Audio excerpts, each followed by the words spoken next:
Okay, so now starting with chapter 8, and chapter 8 on epigenetics is about oppositely imprinted genes can be controlled by single center.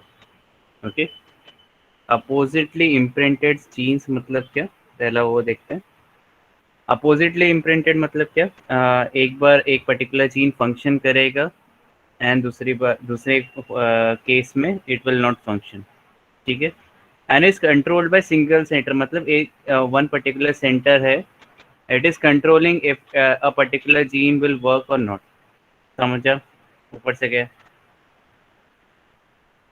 Yes. चलो हम लोग direct इसमें भी जाएंगे, but पहले हम लोग क्या करते हैं, थोड़ा सा पहले देख लेते हैं what is I imprinting control region. ठीक है, तो इम्प्रिंटिंग कंट्रोल रीजन मतलब इम्प्रिंट करना मतलब क्या, मिथाइलेशन या एसिटाइलेशन. ठीक है, बट इम्प्रिंटिंग मतलब क्या, डीएनए में एसिटाइल ग्रुप अटैच हुआ या मिथाइल ग्रुप अटैच हुआ. ठीक है, this is called as imprinting. Okay, तो बेसिकली टैग्स टैग्स आ रहे टैग डीएनए में. एक जैसे for example this is DNA.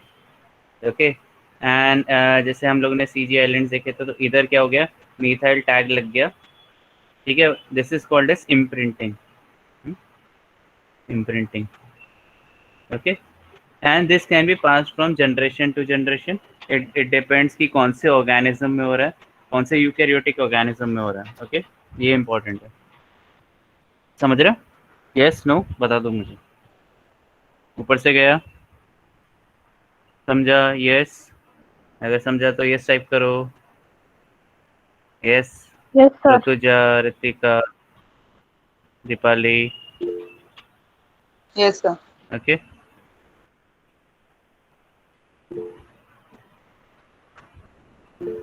Okay, ठीक. अच्छा, अब इसमें क्या बोल रहे हैं, इम्प्रिंटिंग क्या है, ये स्टेट ऑफ मिथाइलेशन है. तो हम लोग अभी खाली मिथाइलेशन ही की बात कर रहे हैं. ठीक है, एंड ये सिस एक्टिंग है. सिस एक्टिंग मतलब क्या, एंड ट्रांस एक्टिंग मतलब क्या. ट्रांस एक्टिंग मतलब सॉरी, तो जैसे फॉर एग्जांपल सिस एक्टिंग है मतलब ये अपने ही जीन पे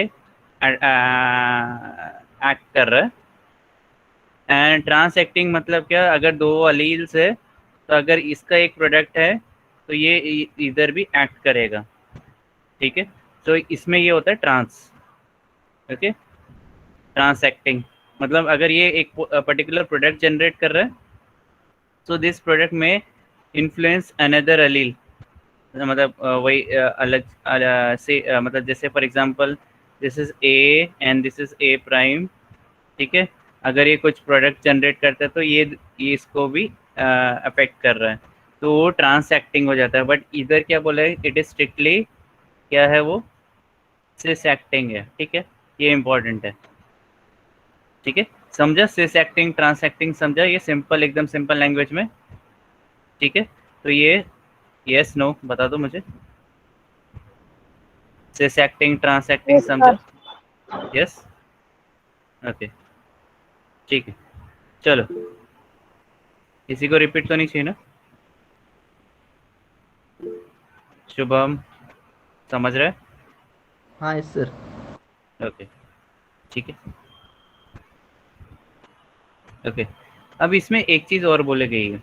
अगर मैं ये इम्प्रिंटिंग कंट्रोल रीजन, ये वाला, ओके, इम्प्रिंटिंग कंट्रोल रीजन्स को आईसीआर है, ऐसे साइट्स को डिलीट कर दूं तो क्या होगा, इम्प्रिंटिंग निकल जाएगा. अभी उसमें कोई मिथाइल ग्रुप अटैच नहीं होगा. अगर मिथाइल ग्रुप अटैच नहीं होगा तो क्या होगा, आपका मेटरनल एंड पैटर्नल जीनोम एक सेम बिहेव करेंगे. ठीक है, दोनों भी वर्क करेंगे, ऐसा नहीं है कि इट विल नॉट वर्क. ठीक है, दोनों भी they will behave in same pattern. ठीक है, इसमें जो हम लोग इसमें इम्प्रिंटिंग की बात कर रहे हैं तो ज़्यादातर हम लोग ह्यूमंस की बात कर रहे हैं. एंड हम लोग ये मान के चल रहे हैं कि one is given by male parent and one set of allele is given by male female parent. ठीक है, मेल एंड फीमेल पेरेंट, तो दोनों पेरेंट से एक एक allele आ रहा है. ओके, तो इसमें एक एक बंद होगा तो एक दूसरा चालू वर्किंग रहेगा, या अगर ये बंद होगा तो ये दूसरा वर्किंग रहेगा, ठीक है, हमेशा। बट अगर मैं इम्प्रिंटिंग रीजन हटा देता हूँ तो दोनों भी वर्क करेगा, ठीक है, दोनों भी वर्क करेगा, ये इम्पोर्टेंट है। चलो अभी बैकग्राउंड नॉइस आ रहा है आप लोगों को? यस नो बता दो मुझे।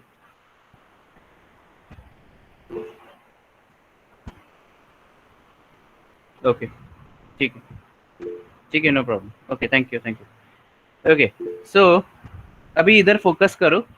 होपफुली डायग्राम दिख रहा है आप लोगों को? यस, डायग्राम दिख रहा है आपको? Yes sir. यस। अभी रुक जाओ, रुक जाओ, रुक जाओ। अब देखो, ये है तुम्हारा इनहैंसर, ये क्या है? Enhancer, okay, this one. और ये है इम्प्रिंटिंग कंट्रोलिंग रीजन, ठीक है, और ये है IGF2, ये इंपॉर्टेंट है। अच्छा, ये जीन है, इसका प्रोडक्ट्स जनरेट होते। ICR क्या? इम्प्रिंटिंग कंट्रोलिंग रीजन मतलब क्या होगा? इधर मिथाइलेशन अटैच होगा, ओके, मिथाइल ग्रुप अटैच होगा, ओके। अब इसमें मिथाइल ग्रुप अटैच हो रहा है तो it is influencing this one, समझ रहे? देखो, ICR रीजन क्या है कि अगर इधर मिथाइलेशन होगा it will influence nearby genes. अभी इसमें जो नियर बाई जीन्स मतलब एक पर्टिकुलर जीन इधर पर्टिकुलर जीन को अफेक्ट कर रहा है, ठीक है। और कौन सा जीन है? ये IGF2 है, और दूसरा H19 है, ठीक है। तो ये भी एक जीन है और ये भी एक जीन है, ओके। कैसे इफेक्ट कर रहे हैं हम लोग देखते हैं, समझ में आया? दो जीन्स है और एक इम्प्रिंटिंग कंट्रोलिंग रीजन है, और हमेशा याद रखो H19 वर्क करेगा या IGF2 वर्क करेगा, दोनों भी एक साथ वर्क नहीं करेंगे, ये याद रखो, ठीक है। या IGF2 वर्क करेगा या H19 वर्क करेगा, ठीक है, दोनों में से एक ही वर्क करेगा एक टाइम में, ठीक है। It depends on methylation pattern, ICR में मिथाइलेशन पैटर्न हुआ है कि नहीं है, ओके। समझ रहे हैं? इतना समझा? ऊपर से क्या बता दो मुझे। यस, समझा गेटिंग सर। इट? ठीक है, तो IGF2 वर्क करेगा या H19 will work? Both will not work, okay, both will not work, okay. कैसे करते हैं, कैसे वर्क करता है अभी ये, तो ये आउटलाइन था हमारा, ओके। चलो, for example this is paternal allele, मतलब क्या बोला? ये मेल पेरेंट में अलील पास ऑन किया है, ठीक है, प्रोजेनी में। अच्छा, इसमें देखो मेल अलील में क्या हो रहा है, ये ICR ग्रुप है, ICR इम्प्रिंटिंग कंट्रोलिंग रीजन है, और ये मिथाइलेट हो गया, क्या हुआ? इट इज मिथाइलेटेड, ठीक है। मिथाइलेटेड है तो ये IGF2 इज बीइंग एक्टिव, ये ICR is methylated, then IGF2 is active, okay, and H19 is inactive, ठीक है। मैंने क्या बताया था? दोनों में से एक जीन वर्क करेगा, कौन सा जीन है? तो ये डिपेंड करता है ICR के मिथाइलेशन पैटर्न में, ठीक है। ICR में अभी क्या हुआ? मिथाइल ग्रुप अटैच हुआ है, ओके। तो ये H19 को इस हिसाब से बंद कर रहा है, और इस हिसाब और अगर देखते हैं तो IGF2 इज वर्किंग, ओके। अगर सेम केस हम लोग मेटरनल पेरेंट में देखते हैं, ओके, एंड एग्जाम्पल है, ऐसा नहीं है कि मेटरनल पेरेंट में हमेशा मिथाइलेशन पैटर्न होगा, ऐसा नहीं है, एग्जाम्पल दे रहे हैं, ओके। अभी फीमेल पेरेंट देखते हैं, ठीक है, तो ये हेट्रोजाइगस कंडीशन हो जाएगा। एंड हमेशा ये याद रखो कि दिस इज सिस एक्टिंग, तो मतलब अगर पैटर्नल में ही है तो इसका इफेक्ट मेटरनल में नहीं दिखने वाला, ठीक है। इसका इफेक्ट, मिथाइलेशन का इफेक्ट इधर नहीं दिखने वाला, ठीक है। दैट्स वाई जब पैटर्नल इज मिथाइलेटेड तो ये एक्टिव है, IGF2 इज एक्टिव, ओके, ये एक्टिव है, और ये इनएक्टिव है H19, ओके, ओके। सो ठीक है, अभी ध्यान से वापस एक बार देख लेते क्या हो रहा है, एक बार वापस देख लेते क्या हो रहा है। ICR में मिथाइल ग्रुप आया है, ओके। जस्ट अ सेकंड, मैं क्या कर देता हूँ आपको, साइड बोर्ड भी स्टार्ट कर देता हूँ, शिफ्ट कर देता हूँ, okay.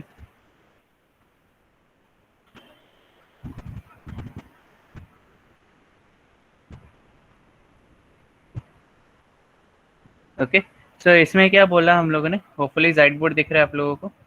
Yes, Yes, sir. IgF2 Yes, sir. और फिर ICR है, ओके, एंड फिर H19 है, ओके, ठीक है। तो जब एग्जाम्पल दिया हुआ है पेटर्नल पेरेंट का, ठीक है, उसमें क्या हुआ कि ICR में मिथाइल ग्रुप अटैच हुआ है, ठीक है, मतलब क्या हुआ है, मिथाइलेशन हुआ है, तो ये बेसिकली ये जीन कुछ ना कुछ जो काम कर रहा था वो बंद कर लेगा, ठीक है। इसके वजह से क्या हो रहा है, ये जीन एक्टिव है, ठीक है, it will produce protein products जो भी रहेगा, ओके, तो ये वर्किंग है, ठीक है। और इन सेम चीज अगर तुम लोग इधर देखोगे, H9 भी इनएक्टिव है, ठीक है, तो ICR भी इनएक्टिव, ICR में मिथाइलेट ग्रुप हुआ अटैच हुआ है, तो ये IgF2 is active and H19 is inactive, ठीक है। कितना समझ में आया, यस नो बता दो मुझे, यस नो, Yes, sir. ये रिपीट करना है, Yes, sir. यस किसी को, यस किसी को रिपीट करवाना है तो R टाइप करवाओ, शुभम। यस सर, समझा। Okay, Arpana. Yes, sir. Understood. Okay, Narayan ने बोल दिया, ठीक है, बढ़िया। ओके, 19 स्टूडेंट्स है, अभी 16 रह गए, वाह वाह, ओके, ठीक है, चलो आगे चलते हैं। अब सोचो, अगर ये मिथाइल ग्रुप नहीं है, ठीक है, ये मिथाइल ग्रुप नहीं है, ओके, मिथाइल ग्रुप नहीं है, ओके, तो अब क्या होगा, so this is working, this will not work and this will work, okay, ICR working है, उसमें कोई मिथाइल ग्रुप अटैच नहीं हुआ है, H19 जो पहले बंद था, मतलब अगर मिथाइल रहता तो ये बंद रहता, तो ये वर्किंग है, और IgF2 विल क्लोज ऑफ, ये शट डाउन हो जाएगा। क्यों शट डाउन होगा, कैसे शट डाउन होगा, उसका डायग्राम हम लोग इधर देखते हैं। तो बेसिकली इधर क्या हो गया, देखो इधर कोई भी मिथाइल ग्रुप है क्या, नहीं है, इधर क्या, ये जीन एक्टिव हो चुका है, ओके, H19 एक्टिव हो चुका है, और ये IgF2 इनएक्टिव हो गया, मतलब अभी समझ रहे, तो एक ही सेंटर है, ICR इज सेंटर, और दो अलग जीन्स पे उसका अलग इफेक्ट आ रहा है, अपोजिट इफेक्ट आ रहा है, समझा, ये फंडा समझा तुमको, फंडा समझा, एक ICR सेंटर है, इम्प्रिंटिंग कंट्रोलिंग रीजन है, और अगर वो मिथाइलेट होता है तो इसका इफेक्ट इस ये वाले जीन पे अलग गिरता है, ये वाले जीन पे अपोजिट गिरता है, राइट। अगर वो नॉन मिथाइलेटेड है या अनमिथाइलेटेड है तो इसका इफेक्ट अलग होगा, इसका इफेक्ट ये जीन पे अलग होगा। इतना समझा क्या, यस नो। तो दोनों में सिचुएशन में रिवर्स का रिवर्स दोनों भी कंडीशन में ये दोनों जीन एक्टिव नहीं रहेंगे, एक एक्टिव रहेगा और दूसरा इनएक्टिव रहेगा, ठीक।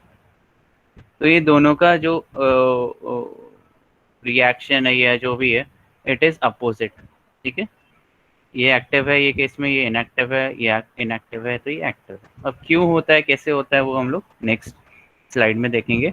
Hopefully this is clear, yes, Yes, sir. Yes. Okay, Yes, sir. चलो अभी आ जाते हैं इधर, क्यों हो रहा है उसके बारे में अगर हम लोग को इन डेप्थ पढ़ना है तो थोड़ा सा हम लोग को इधर आना पड़ेगा, इधर, ठीक है, ओके। सो अभी एक एक पर्टिकुलर रीजन है इधर, ठीक है, ये हमारा H19 है, ठीक है, H19, ओके, और ओके, सो अब जो मेन क्या है,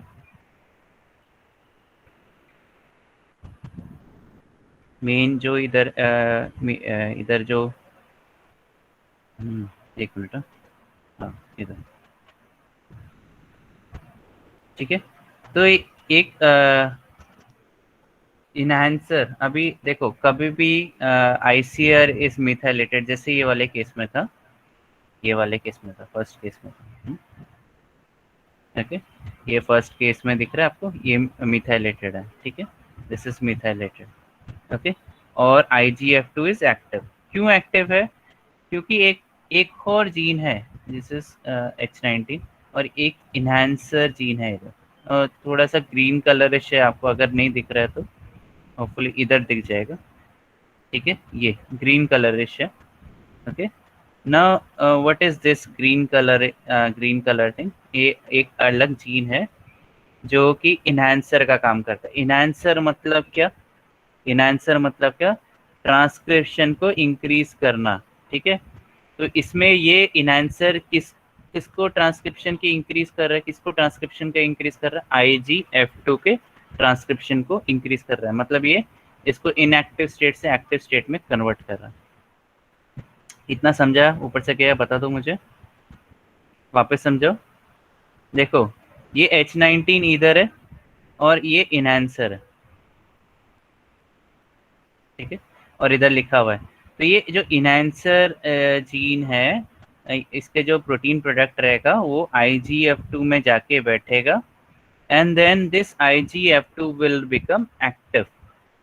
ओके, और ये कब होता है? जब ICR इज मिथाइलेटेड। क्या? ICR is methylated. तो ICR मिथाइलेट होगा तो क्या होगा आपका? IC, तो ये बंद हो जाएगा, ये बंद रहेगा। ठीक है, ओके। इनहैंसर क्या करेगा? ये IGF2 को बाइंड करेगा, उसको एक्टिवेट करेगा। ठीक है, ये क्लियर है? यस? नहीं समझा? Yes, sir. ऊपर से गया?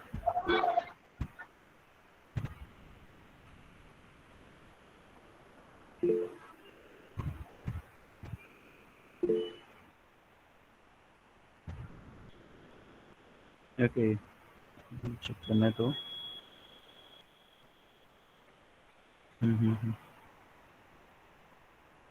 Okay okay. अब दूसरा चीज क्या होता है? अब दूसरे केस में क्या होगा जब अनमिथाइलेटेड है? ठीक है, अब ये वाला तो हो गया। ठीक है, ये समझ गया इजीली कि इधर इनहैंसर है तो डायरेक्टली IGF2 को एक्टिवेट कर रहा है। ठीक है, अब देखो ये याद रखो कि IGF2 को इनहैंसर का जरूरत रहता है तब जाके वो एक्टिव रहेगा। ठीक है, बट अब ये सोचो कि अगर इनहैंसर कहीं दूसरी जगह बाइंड करे तो क्या होगा, और क्यों बाइंड करेगा वो भी देखते हैं। ठीक है, instead of binding to this IGF2, it may bind to another region. और वो रीजन क्या है और कैसे है, इधर देख लेते हैं। तो इधर जो सेकंड केस में सेकंड सिनेरियो दिखा रखा है, जो मैटरनल एलील के दिखा रखा है, इधर ये वाले केस में देखते हैं। इसमें क्या हुआ कि आपका जो ICR इज अनमिथाइलेटेड, इधर जैसे ये मिथाइलेटेड था, इधर अनमिथाइलेटेड है। ठीक है, अभी अनमिथाइलेट होने से क्या होगा? आप बोलोगे क्या होगा अनमिथाइलेट होने से? तो इधर आपका जब जब भी अनमिथाइलेट होता है तो एक प्रोटीन है जो कि इसको बाइंड करता है, which is called as CTCF। ओके, तो हमेशा याद रखो जब भी ICR इज अनमिथाइलेटेड तो इट बाइंड्स टू, या जो प्रोटीन है CTCF binds to ICR।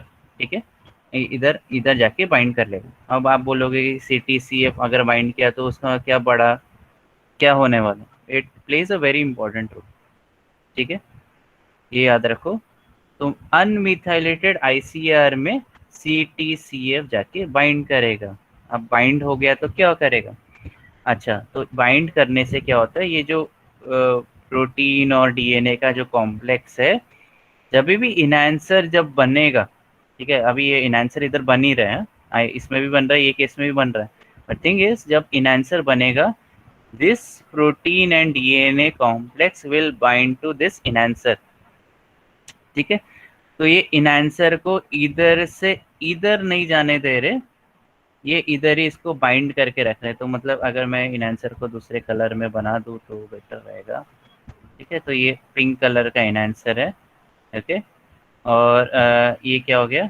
Enhancer को इसने जो इधर जो CTCF है उसने इनहैंसर को बाइंड कर लिया and this is called as blocking. क्या किया? ब्लॉकिंग। ठीक है, तो बेसिकली CTCF तो इधर में ICR plus CTCF will block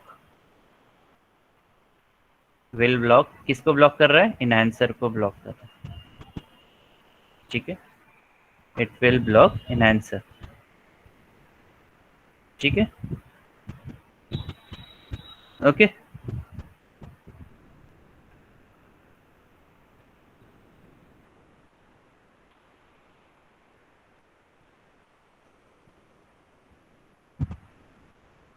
समझा? ऊपर से गया बता दो। ठीक है, समझा? ऊपर से गया? Yes no? वापस समझा बताओ। Yes sir. शुभम? ठीक है, यस सर। तो ICR और CTCF जब कॉम्प्लेक्स बनाते हैं और इनहैंसर को ब्लॉक करते हैं, तो इनहैंसर को ब्लॉक कर दिया। ठीक है, तो इसको क्या बोलेंगे? CTCF को क्या बोलेंगे हम लोग? क्योंकि वो इनहैंसर को अभी ये इनहैंसर दूसरे IGF2 को एक्टिवेट कर रहा था, बट ये क्या हुआ? CTCF इसको इनहैंसर को ही ब्लॉक करके बैठा है, तो इसको बोलते हैं हम लोग इंसुलेटर। क्या बोलते हैं? इंसुलेटर। ठीक है, इंसुलेटर। ठीक है,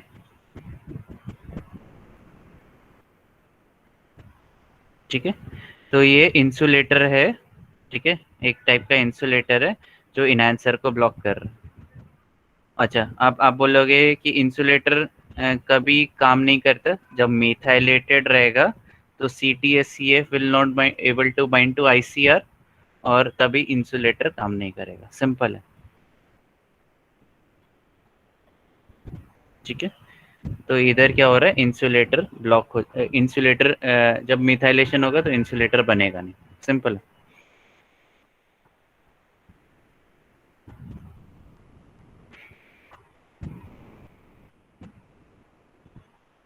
ओके, ठीक है, ये समझा? ऊपर से गया?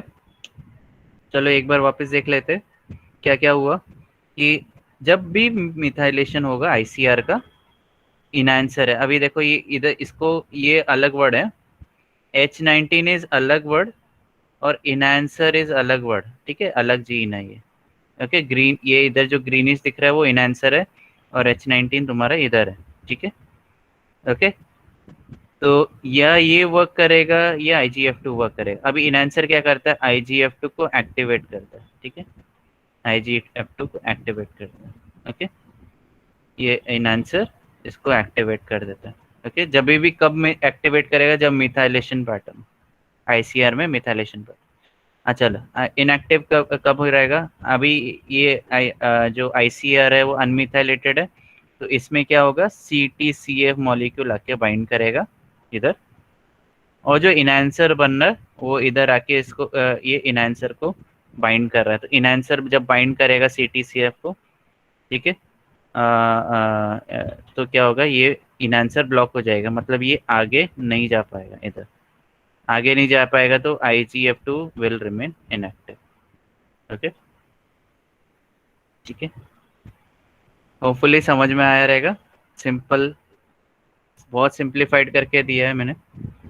यस नो बता दो मुझे। Yes, sir.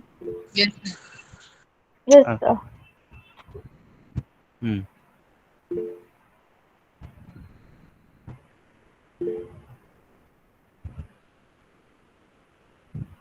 ठीक है, now regulation of H19 sorry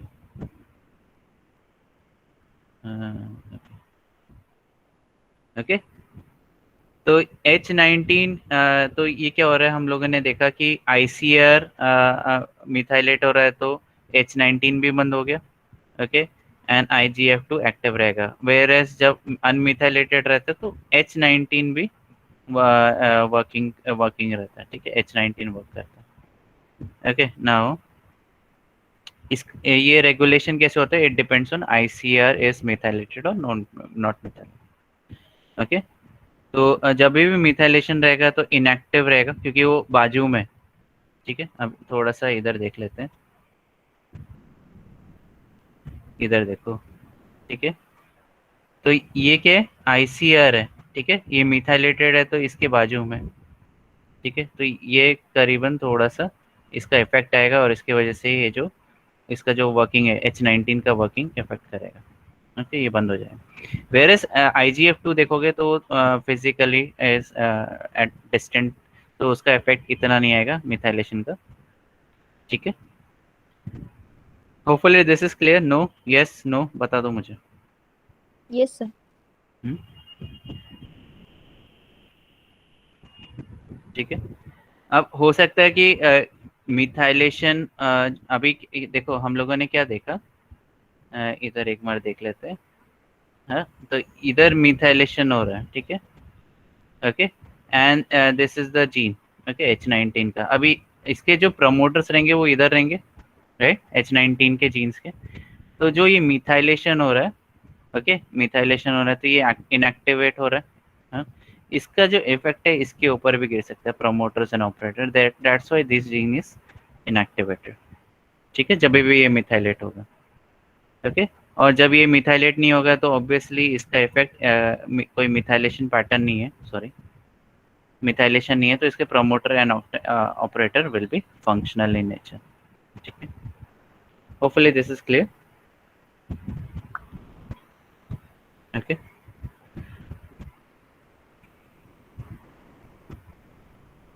yes, no, Yes, sir. okay, Yes, sir. Yes, sir. okay. So next thing, yeah, okay, thank you. अच्छा, अभी CTCF का हम लोगों ने देखा, right? In CTCF was insulator, yes, CTCF was is insulator, right? अभी CTCF और क्या करता है? ये एक और चीज करता है, ये क्रोमैटिन को भी रिप्रेस करता है। अब बेसिकली हम लोग अभी DNA की बात नहीं कर रहे हैं, हम लोग क्रोमैटिन की बात कर रहे हैं। तो क्रोमैटिन में बेसिकली हम लोग एक चीज और बात कर रहे हैं, हिस्टोन्स की। हिस्टोन्स की बात कर रहे हैं। तो अभी हम लोगों ने देखा ना, देखो रेगुलेशन जो होता है एक DNA में अगर मिथाइलेशन होगा तभी बंद होगा, राइट? फिर दूसरे केस में देखा हिस्टोन्स में अगर मिथाइलेशन होगा या एसिटाइलेशन होगा तो उस हिसाब से बंद, या इट विल बी एक्टिव और इनएक्टिव और active respectively. Now there might be third case में क्या देखा था हम लोगों ने कि ज्यादा अगर कंप्रेस्ड रहेगा DNA, in that case also it will be remain inactive। Okay, तो इधर हम लोग जो देख रहे हैं CTCF is playing a double role. ठीक है, एक तो इंसुलेटर का भी काम कर रहा है, राइट, इंसुलेटर का काम कर रहा है, और प्लस ये क्रोमैटिन में भी कुछ चेंजेस कर रहा है। क्या चेंजेस कर रहा है देखते हैं, क्या चेंजेस कर रहा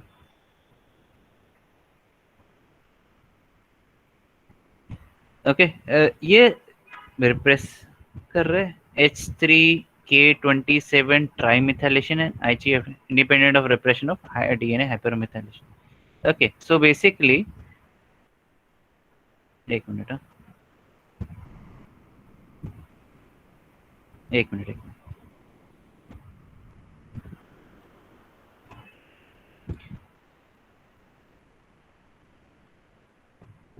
ओके, सो इसमें क्या होगा कि एडिशनली जो CTCF है, बट थिंग इज जो ये रिप्रेस करेगा एक थोड़ा सा, आई थिंक, ओके, इसको जो एक मिनट रुको रुको, मेरे को सही वर्ड मिलेगा तो फिर मैं बताऊंगा। ओके, तो जो CTCF है वो रेगुलेट कर रहा है, किसको रेगुलेट कर रहा है?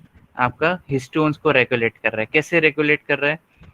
ये जो हिस्टोन का H3 है, ओके, उसको ट्राइमिथाइलेट कर सकता है, ये नहीं मिथाइलेट कर सकता। ठीक है, it will regulate, it will activate methylation और inactivate methylation, it depends on ICR activity also. ठीक है, ओके, सो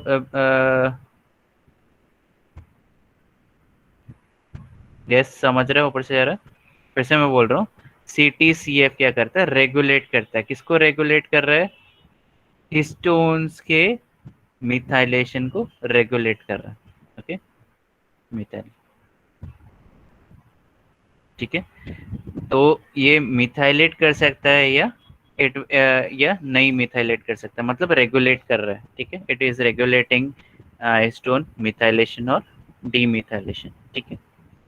ओके, और ये किसको, IGF2 लोकस को मिथाइलेट कर सकता है, नहीं methylate, it can repress also, ठीक है, ठीक है। And it is independently working of DNA hypermethylation, मतलब अगर वो क्या बोलते हैं, ICR इज मिथाइलेटेड और not methylated, CTCF can be independently work as regulatory factor. तो इधर CTCF का डुअल रोल है, रेगुलेटरी फैक्टर का भी काम कर रहा है, ठीक है। इतना अभी हम लोग इतना डेप्थ में नहीं जा रहे क्योंकि वो थोड़ा PhD लेवल हो जाएगा, ठीक है, no problem,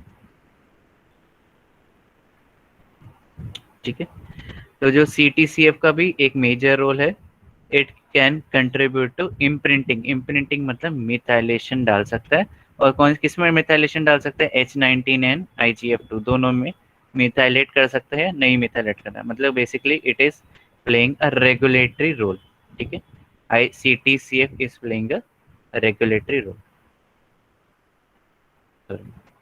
okay, regulatory role. तो मिथाइलेट कर सकते हैं या रेगुलेट कर सकते हैं, बंद कर सकते हैं, दोनों भी हो सकते हैं।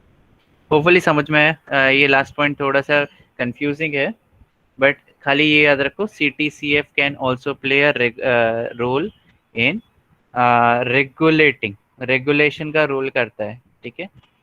तो वो मिथाइलेट कर सकता है या मिथाइलेशन को प्रिवेंट कर सकता है, इतना ही याद रखो। Okay, done, yes, no, Yes, Yes, sir. sir. Okay,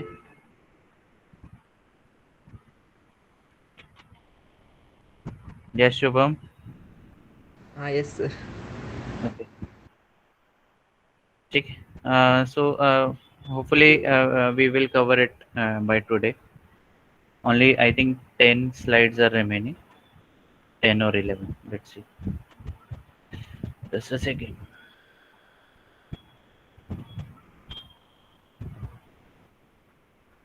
Okay, so next thing, 8 9 chapter, and this is the last chapter of epigenetics.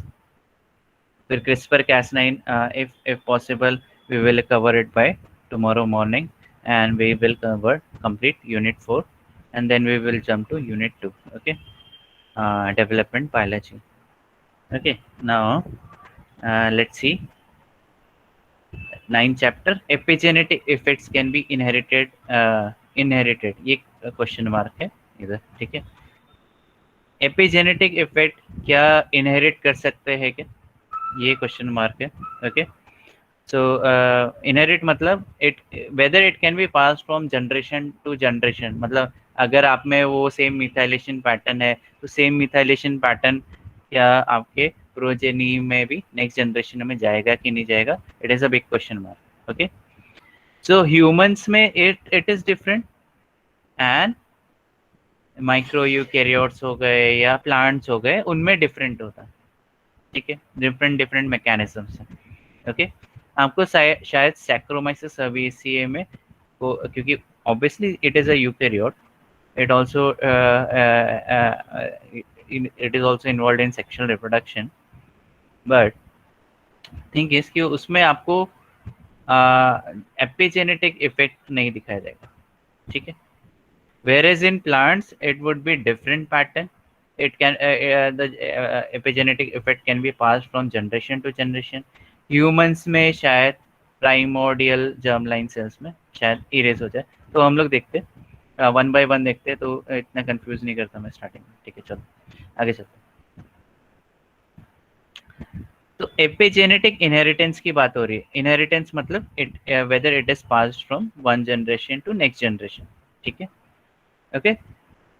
Describes the ability of different state किसके, स्टेट मिथाइलेशन पैटर्न के, which may have different phenotypic consequences. तो methylation pattern की वजह से एक gene functional हो सकता है दूसरा जीन नॉन फंक्शनल हो जाए, जैसे हम लोगों ने ये केस में देखा था, राइट।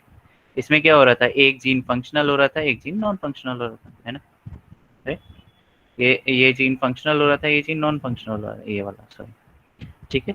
तो हो सकता है उसका फिनोटिपिक इफेक्ट क्या हो सकता है, उस वो भी चेक करना पड़ेगा। अच्छा, ये याद रखो, एपिजेनेटिक जो इफेक्ट है या इफेक्ट्स है, वो आपके डीएनए के सीक्वेंस को चेंज नहीं कर रहा है, ये याद रखो, इट इज वेरी इंपॉर्टेंट, ठीक है। तो जैसे पहले भी पता है, एपिजेनेटिक्स मतलब there is no change in sequence of DNA. अगर जीन डिफेक्टिव भी है तो उसके सीक्वेंस में चेंज नहीं होगा। whether this gene will function or not, it depends on regulatory regions में।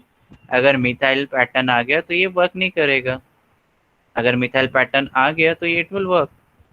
so it will not depend on sequence of gene per se, but it will depend on pattern.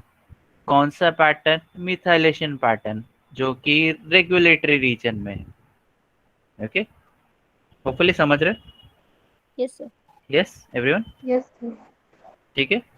तो sequence change नहीं हो रहा DNA का, खाली regulatory reason को control किया जा रहा है by addition of methyl group और बाय मॉडिफाइंग प्रोटीन्स। कौन से प्रोटीन्स, हिस्टोन्स की बात हो रही, ठीक है, हिस्टोन्स की बात हो रही। हम लोग प्रोकैरियोट्स की बात भी नहीं कर रहे, क्योंकि प्रोकैरियोट्स में एपिजेनेटिक इफेक्ट अभी तक नहीं देखा गया, ठीक है, समझ रहे। तो ई कोलाई और ये आपको उसमें बात ही नहीं करना है। We are talking about macro eukaryotes where in plants हो गया, एनिमल्स हो गया, ठीक है। So hopefully this is clear. चलो, अभी दो क्लास जो एक्चुअली एक टाइप का रिविजन है, ठीक है, एक टाइप का रिविजन है जो चैप्टर 9 है, it is about like a revision. Okay, so और कुछ न्यू टेक्निकल वर्ड्स हम लोग पढ़ेंगे, ठीक है, वो भी आपको इम्पोर्टेंट है क्योंकि वो आपके डेफिनेशंस में आ सकते हैं और आने के चांसेस काफ़ी ज़्यादा हैं, ठीक है, 100%, या मैं 7 स्टार बोल सकता हूँ, ठीक है, it is a 7 star question. Now चलो चलो आगे चलते हैं। DNA epigenetic mechanism into two classes, two general classes है।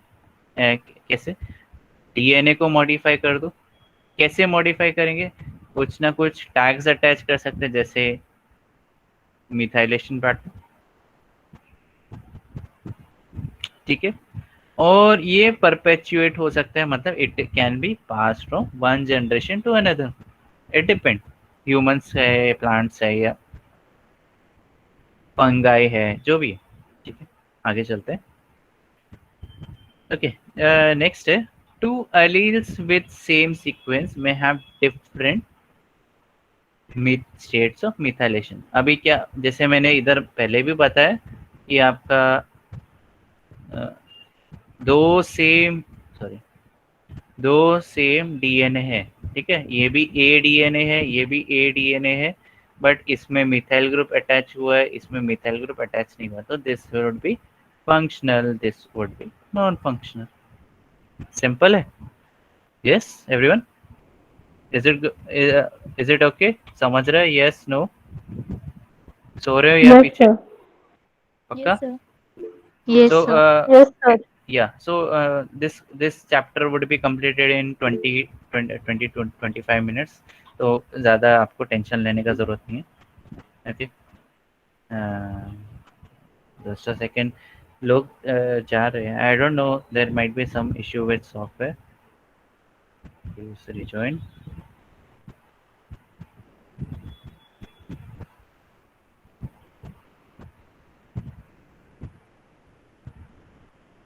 ओके, जस्ट अ सेकेंड, चलो ठीक है।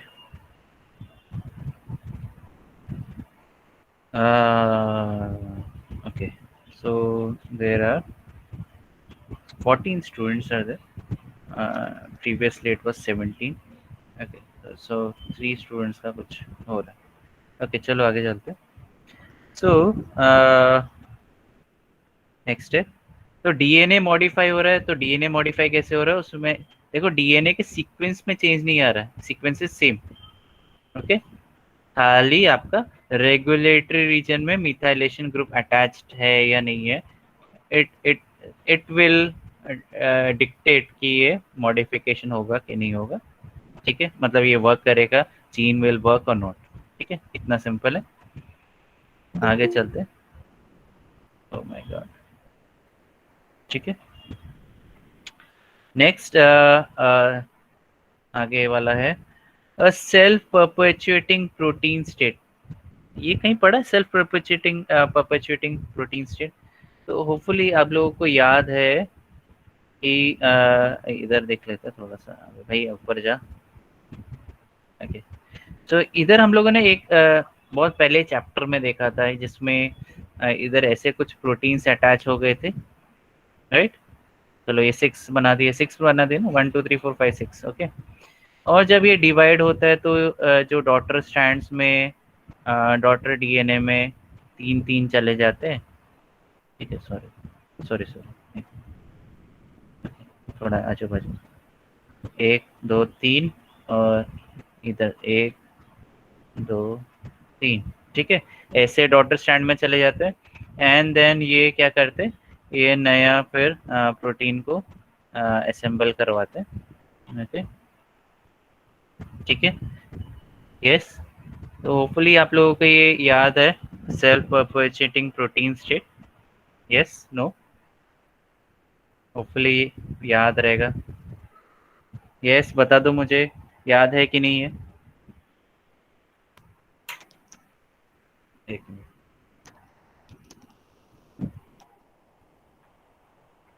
yes students, am I still audible? Yes, sir. Okay, so do you remember this? Just a second. Yes Yes, sir. sir. ये याद है तुम लोगों को? तो अगर आपको याद नहीं है तो मैं इधर कहीं दिखा देता हूँ, ये वाला सेल्फ परपेचुएशन में क्या हो रहा है। ये देखो, ये आपका ये डीएनए है इधर, ब्लू वाला, and this is protein. Okay, और प्रोटीन अटैच करके बैठा है, मतलब it is blocking RNA polymerase from transcription. ठीक है, तो जब ये रेप्लिकेट होता है, डीएनए रेप्लिकेट होता है, ओके, तो उसके साथ जो प्रोटीन्स है वो भी डिवाइड हो जाते हैं, इक्वली डिवाइड हो जाते हैं, ऐसा बोला गया है, मतलब इट इज अ हाइपोथेसिस। ठीक है, और आधे कॉम्प्लेक्स इधर रह जाते हैं, आधे कॉम्प्लेक्स दूसरे स्टैंड में रह जाते हैं। ओके, एंड क्या होता है वापस, जो this complex it is said that it will recruit new proteins. ठीक है, तो प्रोटीन्स को रिक्रूट करता है, तो ये लाइट ब्लू पिंक से दिखाया है, न्यू प्रोटीन्स अटैच हुआ है। जो ओल्ड प्रोटीन्स है वो आपको डार्क ऑरेंजिश कलर में दिखेंगे। ठीक है, okay, so this was the case we have learned, right? है कि नहीं, ये समझा, ये याद आया तुम लोगों को? अगर नहीं याद आया तो मैं उसको उधर तक लेके भी जा सकता हूँ, but I think it will waste time. Okay, yes, याद आया आप लोगों को ये वाला जो केस था, सेल्फ परपेचुएटिंग प्रोटीन स्ट्रक्चर? तो इसमें पोजीशन इफेक्ट वेरिएशन भी कॉज करता है। ओके, चलो आगे चलते हैं। सो ये क्या करता है, जो परपेचुएटिंग स्ट्रक्चर है, even after mitosis it is pass from cell to cell. हम लोग जब बोल रहे हैं डीएनए डिवाइड हो रहा है, मतलब basically cell is undergoing mitosis stage. Okay, ठीक है, तो इसमें जो परपेचुएटिंग है कि वो प्रोटीन कॉम्प्लेक्स है, ये क्या है, एक मिनट, ये प्रोटीन। ठीक है, this is protein. Okay, DNA को बाइंड करने वाला प्रोटीन, बेसिक प्रोटीन टाइप है। ठीक है, और establish of alternative protein confirmation. तो इसमें प्रोटीन कंफर्मेशन हो सकता है कि अलग हो, डिपेंड करता है। यस, समझ रहे हो, ऊपर से जा रहा है, मुझे बता दो, yes no everyone, yes Yes, everyone, sir. पक्का? Yes, sir. इतना तक समझा? ठीक है, so we are at last chapter. Okay, now so methylation is one of the factor जिधर आपका वो एपिजेनेटिक इनहेरिटेंस इस्टेब्लिश कर सकता है, ठीक है। तो methylation pattern can be pass from generation to generation, it depends कि कौन सा टाइप का मिथाइलेशन। अब जैसे हम लोगों ने एक केस में देखा था कि अगर डीएनए में मिथाइलेशन है, ठीक है, मिथाइलेशन है, ओके, राइट, एंड उसका डॉटर स्ट्रैंड्स बन रहे हैं यार, तो इधर CH3 हो जाएगा और एक दूसरा डॉटर स्ट्रैंड है, डॉटर डीएनए है, उसमें CH3 रहेगा।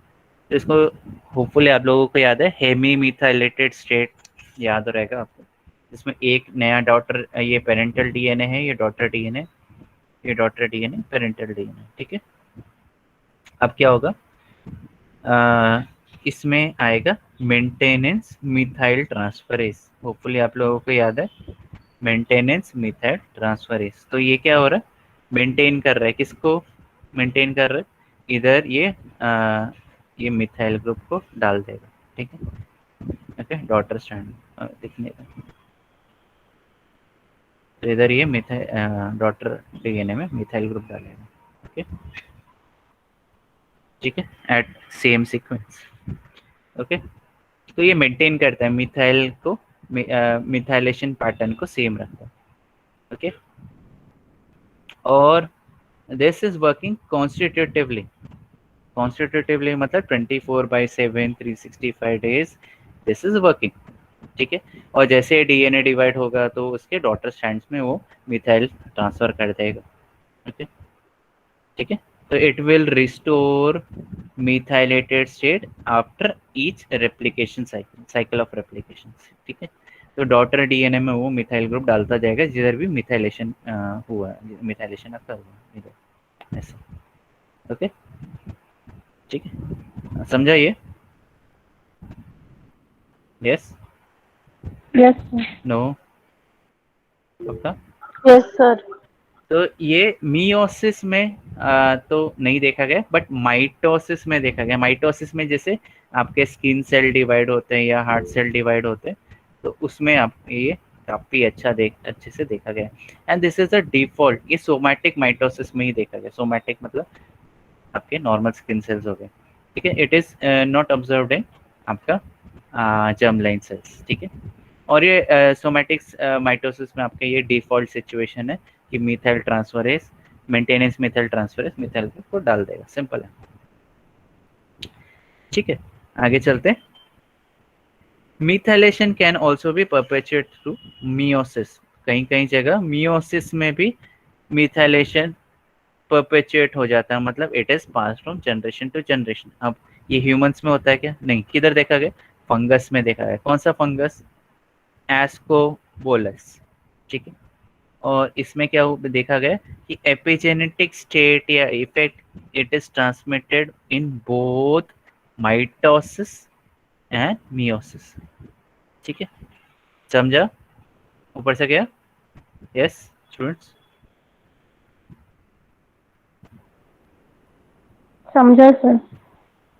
यस समझा। तो जो ये फंगस है, नॉट ह्यूमंस, ह्यूमंस की बात नहीं हो रही अभी, तो हम लोग क्या बोल रहे हैं, डिफॉल्ट सिचुएशन में माइटोसिस में पास होता है, ठीक है, स्किन सेल हो गए, ये सेल हो गए, बट मियोसिस में जर्म लाइन सेल्स में, ह्यूमंस के जर्म लाइन सेल्स में तो नहीं देखा था कि इट इज जो मिथाइलेशन पैटर्न है वो आपके नेक्स्ट जनरेशन में भी जा रहा है। बट कहीं ना कहीं तो गया है, एक्सेप्शन केस भी है। तो एक्सेप्शन केस क्या है? फंगस, फंगस है, ठीक है, और फंगस का नाम भी दिया है एस्कोबोलस, ठीक है। नाउ नेक्स्ट थिंग है मेमेलियन सेल्स में क्या है। मेमेलियन सेल्स में क्या होता है आपको एक मिनट, तो मेमेलियन सेल्स में क्या होता है, epigenetic effect of first erased, क्या है इरेस्ड लिखा है, इरेस्ड मतलब ये क्या हो जाता है, इसको पूरा का पूरा इरेज किया जाता है, ओके। जितना भी मिथाइलेशन पैटर्न है वो पूरा का पूरा डीमिथाइलेट किया जाता है, और हम लोगों ने ये पहले के चैप्टर्स में पढ़ा, चैप्टर में पढ़ा है, ठीक है, आई थिंक 6 या 7 चैप्टर में पढ़ा, ओके। सो पूरा जो मिथाइलेशन पैटर्न है उसको पूरा का पूरा निकाला जाता है, उसको पूरा का पूरा इरेज कर दिया, ओके। वो इरेज हो गया, उसके बाद क्या, उसके बाद होता है आपका ये वापस जब भी गमीटोजेनेसिस होता है, ये याद रखो, गमीटोजेनेसिस होता है, मियोटिक इवेंट होता है। ओके, आई थिंक मैंने प्रीवियस चैप्टर में शायद गलत बोला हो, मैंने ये बोला था जाइगोट फॉर्मेशन के बाद क्या बोलते हैं, मिथाइलेशन पैटर्न होता है। बट इधर जैसे दिया हुआ है कि जब गमीटोजेनेसिस होता है, मतलब जब स्पर्म फॉर्मेशन होता है, ओवा फॉर्मेशन होता है, उससे पहले इरेज हो जाता है। ठीक है, उससे पहले आपका इधर तो दे रखा है, ये इरेज हो गया। ओके, पूरा मिथाइलेशन पैटर्न इरेज हो गया। और गमीटोजेनेसिस मतलब स्पर्म एंड ओवा फॉर्मेशन में तभी ये वापस मिथाइलेशन पैटर्न इम्प्रिंट हो जाता है या टैग लग जाता है। ओके, ठीक है। और methylation occurs differently in male and female. तो मेल में पैटर्न अलग रहता है, फीमेल में पैटर्न अलग रहता है। ओके, ठीक है। ओके, मुझे लगा था तो हम लोग फास्ट जा रहे हैं, बट ठीक है, नो प्रॉब्लम। ओके, सो इसमें क्या हो रहा है, तो आपका जो एपिजे, अब देखो मैंने जैसे पहले बहुत पहले बताया था, मतलब इनिशियली स्टेज से में, कि एपिजेनेटिक्स कितना यंग फील्ड है, एज इन 20 ईयर्स 30 ईयर्स, उससे ज़्यादा यंग फील्ड आपको कहीं नहीं मिलेगा। सो it is very very young field. ठीक है, तो इसमें हम लोगों ने इतना ज़्यादा क्या बोलते हैं, रिसर्च नहीं हुआ, इतना ज़्यादा रिसर्च नहीं हुआ कि इन डेप्थ हम लोग स्टडी कर रहे हैं। एक एक वन गो में पूरा का पूरा स्टडी नहीं होता। ठीक है, ओके। सो काफ़ी कम नॉलेज है हमको in terms of understanding. Okay, and that's why this unit has been introduced कि आप एपिजेनेटिक्स पढ़ो, and hopefully some of you will go into epigenetics field, hopefully, yes. ठीक है, so it till now it is very less understood कि कैसे epigenetics maintain होता है और कौन से प्रोटीन्स इन्वॉल्व है एपिजेनेटिक इफेक्ट मेंटेन करने के लिए। अब पीईवी होपफुली आप लोगों को याद है, पोजीशन इफेक्ट वेरिएशन। ठीक है, जो फ्लावर का कलर आता है ना, वो डिफरेंस एंड कोट पैटर्न जो भी। ओके, आगे क्या दे रखा है, shows that constitutive heterochromatin। अभी constitutive क्या हो गया, मतलब ऐसे ऐसे पार्ट ऑफ डीएनए जो कि हेट्रोक्रोमेटिन ही रहेंगे, मतलब इनएक्टिव रहेंगे। जैसे एग्जांपल क्या था हेट्रोक्रोमेटिन का, यस, कॉन्स्टिट्यूटिव हेट्रोक्रोमेटिन का याद है आप लोगों को, centromere. Am I still audible? हाँ, एम आई स्टिल ऑडिबल? ये सेंट्रोमियर था और दूसरा Yes, क्या sir. था, टेलोमियर। टेलोमियर। पक्का? ओके, एक बार चेक कर लेना। ठीक है, आई थिंक रिपीटेड रीजन्स भी थे, देख लेना एक बार। ठीक है, चलो आगे चलते हैं।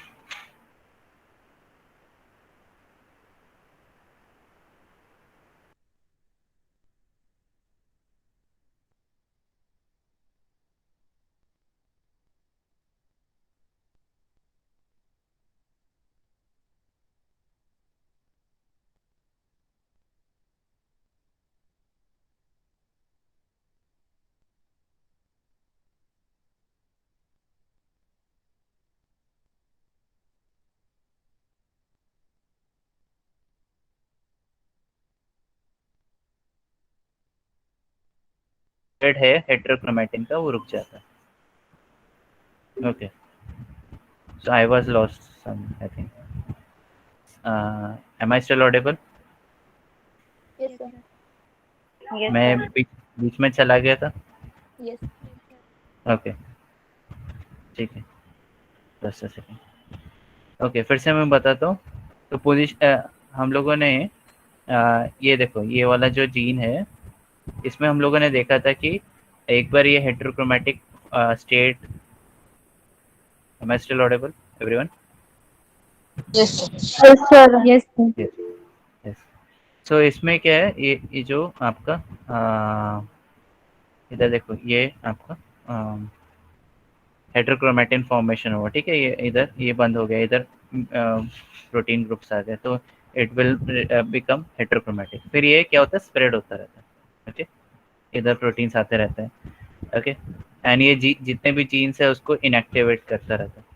But there might be some kind of genes which are active, ठीक है, एक्टिव मतलब उसके प्रोमोटर स्ट्रॉन्ग है, and it will prevent the spread of heterochromatin formation, मतलब ये वर्क करता रहेगा, ठीक है। बट थिंग इज कि जो आजू बाजू जो जीन्स है उनका इफेक्ट, ये इसका जैसे फॉर एग्जांपल अगर ये इधर तक हेटेरोक्रोमेटिन फॉर्मेशन हुआ है, राइट, तो जो इसका इफेक्ट है इसके ऊपर भी गिर सकता है एंड इसका इसके ऊपर भी गिर सकता है। इट डिपेंड्स ऑन कितना नियर है ये, तो इस पे सबसे ज़्यादा गिरेगा तो मतलब ये 90% लेस इफेक्टिव हो जाएगा, this would be like 70% less effective, ठीक है। तो इफेक्ट होता है, तो इसलिए इसको बोलते हैं पोजीशन इफेक्ट वेरिएशन, तो आपको वेरिएशन इसके जीन के वर्किंग पे इफेक्ट आता है, ओके। चलो, hopefully this is clear, yes everyone, ठीक है। And position effect variation is also spread, या it is also pass from somatic cell, somatic divisions, मतलब ये आपके नॉर्मल माइटोसिस में पास ऑन हो जाते हैं, ठीक है, सेम चीज़, ओके। तो अगर एक सेल में वर्क नहीं कर रहा है तो उसके दूसरे सेल्स में भी वर्क नहीं करेगा, मतलब अगर नॉर्मल माइटोसिस हो रहा है।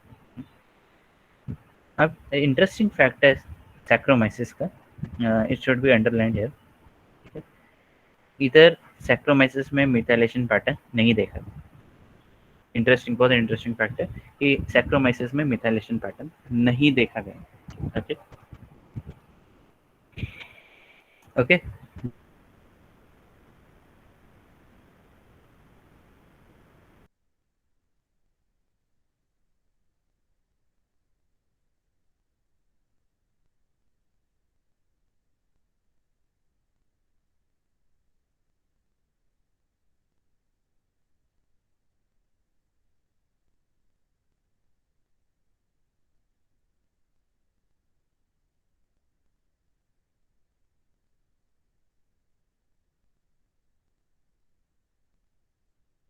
As a result, the inheritance of epigenetic states of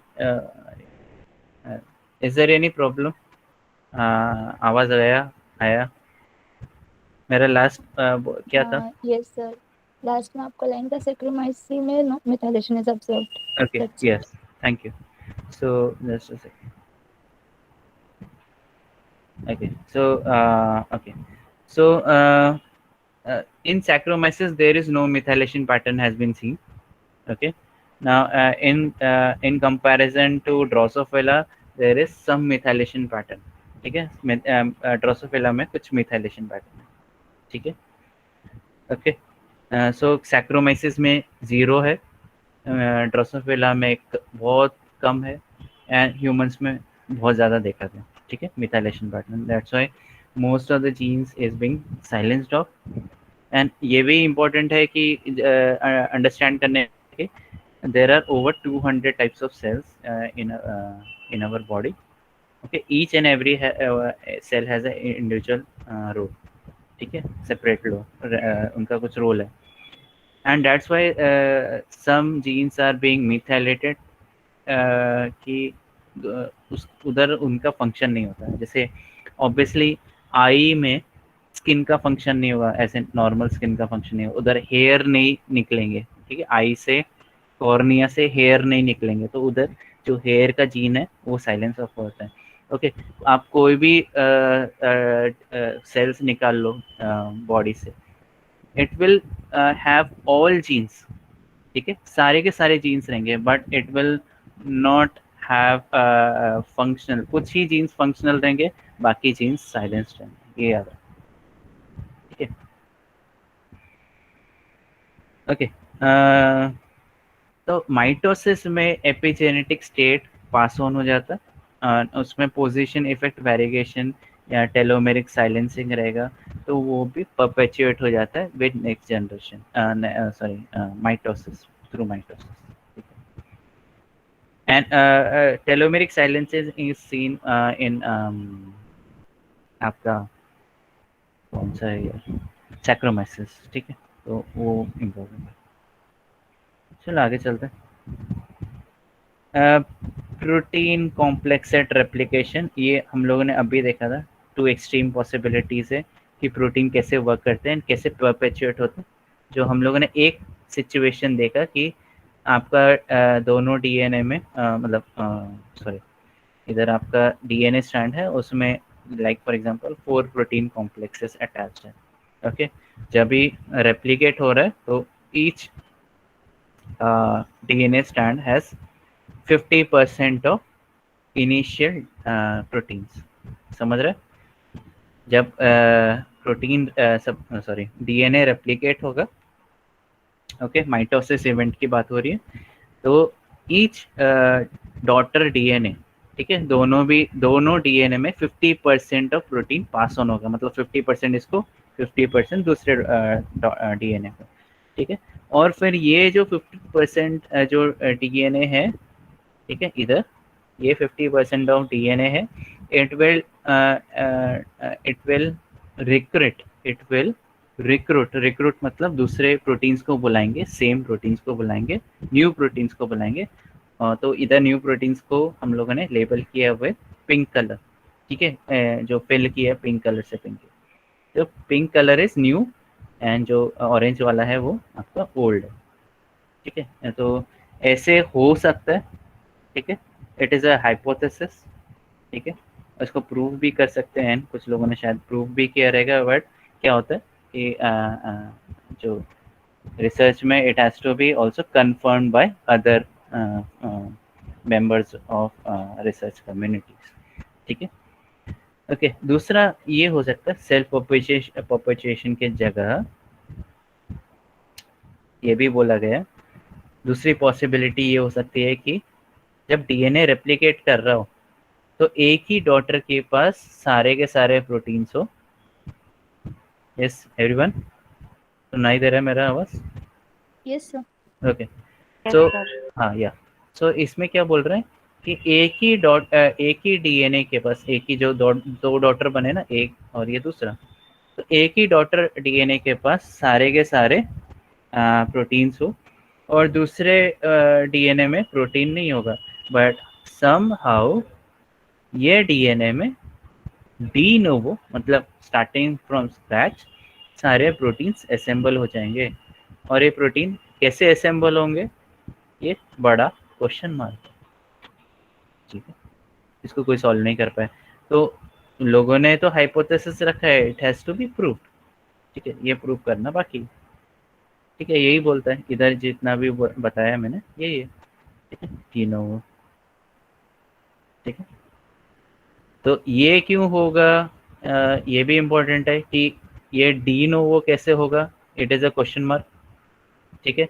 और ये कैसे रिक्रूट कर रहे हैं न्यू स्ट्रैंड्स, न्यू प्रोटीन्स को, न्यू डीएनए प्रोटीन्स को डीएनए में, वो भी क्वेश्चन मार्क है, ठीक है। क्यों रिक्रूट कर रहा है, वो भी क्वेश्चन मार्क है, ठीक है। कैसे रिस्टोर कर रहा है, ओके।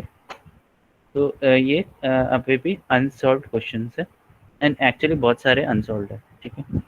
तो मैं तो खाली आपको बेसिक्स पढ़ा रहा हूँ, तो बेसिक्स से अभी अगर हम लोग आगे और इन डेप्थ जाएंगे तो काफ़ी कॉम्प्लिकेटेड होता है। Okay,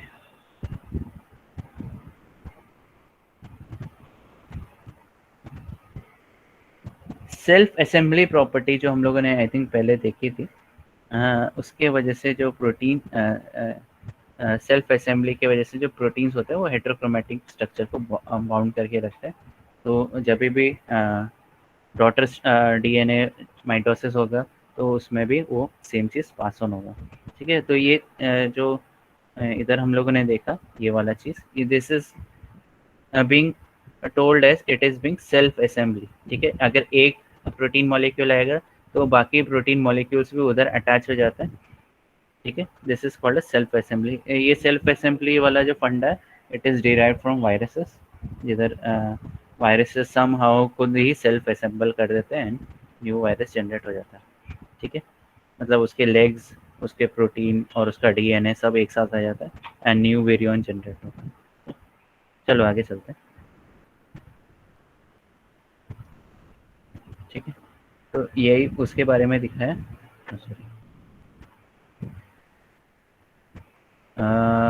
half of the unit distributed और half of the proteins remain in parental strand. A daughter is marked by protein और सेल्फ असेंबली होता है और उसमें और भी प्रोटीन्स आ जाते हैं। ठीक है, तो ये वही है जो हम लोग बात कर रहे हैं।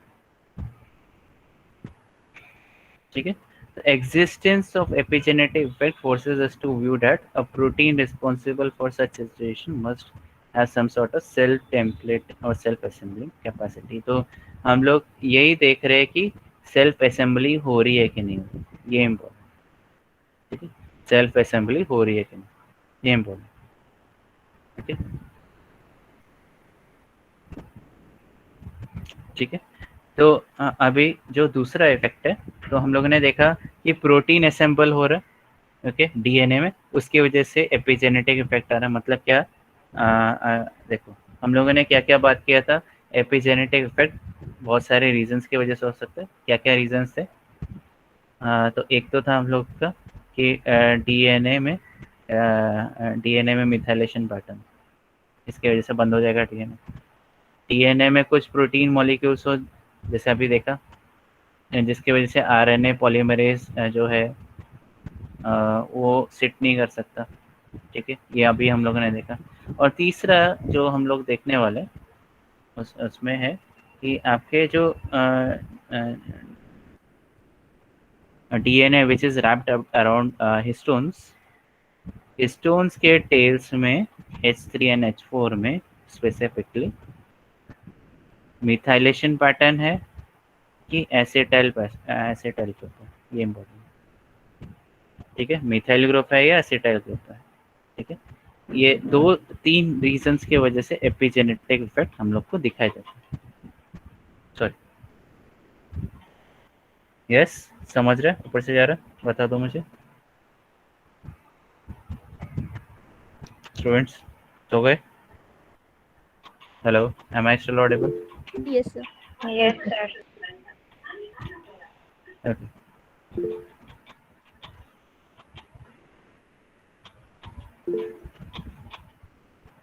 ठीक है, तो अभी हम लोग बात कर रहे हैं प्रोटीन मॉडिफिकेशन की, और जो प्रोटीन की बात कर रहे हैं वो हिस्टोन से। ठीक है, ओके, सो जो इधर प्रोटीन मॉडिफिकेशन की बात कर रहे हैं, it is rather the presence of protein by itself, it is for epigenetic. ठीक है, तो इसमें एसिटाइलेशन हो सकता है या डी एसिटाइलेशन या मिथाइलेशन, जो भी है। ठीक है, हो सकता है। और ये किधर हो रहा है आपके H3 and H4 N terminal of histones, N terminal, not COS terminal but N terminal बात। ठीक है, ओके, सेकेंड,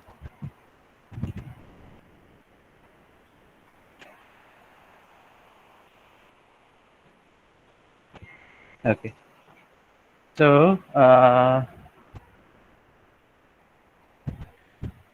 इधर हम लोग आ गए।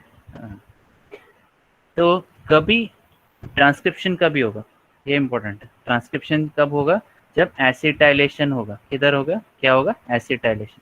देखो इधर भी जब भी हिस्टोन्स की बात कर रहे हैं, तो इसमें सॉरी, इसमें हम लोग दो तीन चीज़ें की बात कर रहे हैं। एक तो है मिथाइलेशन, ठीक है, फिर डीमिथाइलेशन, फिर हो रहा है एसिटाइलेशन, ओके, एंड फिर आ रहा है डी एसिटाइलेशन। ओके, ये इंपॉर्टेंट है। जब भी एसिटाइलेशन होगा मतलब क्या होगा? यस स्टूडेंट्स, बता सकते हो आप लोग? एसिटाइल ग्रुप अटैच्ड है तो क्या होगा? जीन एक्सप्रेस होता है ना? यस, हाँ, बाकी लोग सो रहे? Deepali, Smita, yes, please contribute, okay, Ritika, okay. So whenever DNA, not DNA but histones की बात हो रही है, हिस्टोन्स की बात हो रही है, ओके, हिस्टोन्स H3 ये H4। जब भी एसिटाइलेशन होगा मतलब क्या होगा? It is active, transcriptionally active. Okay,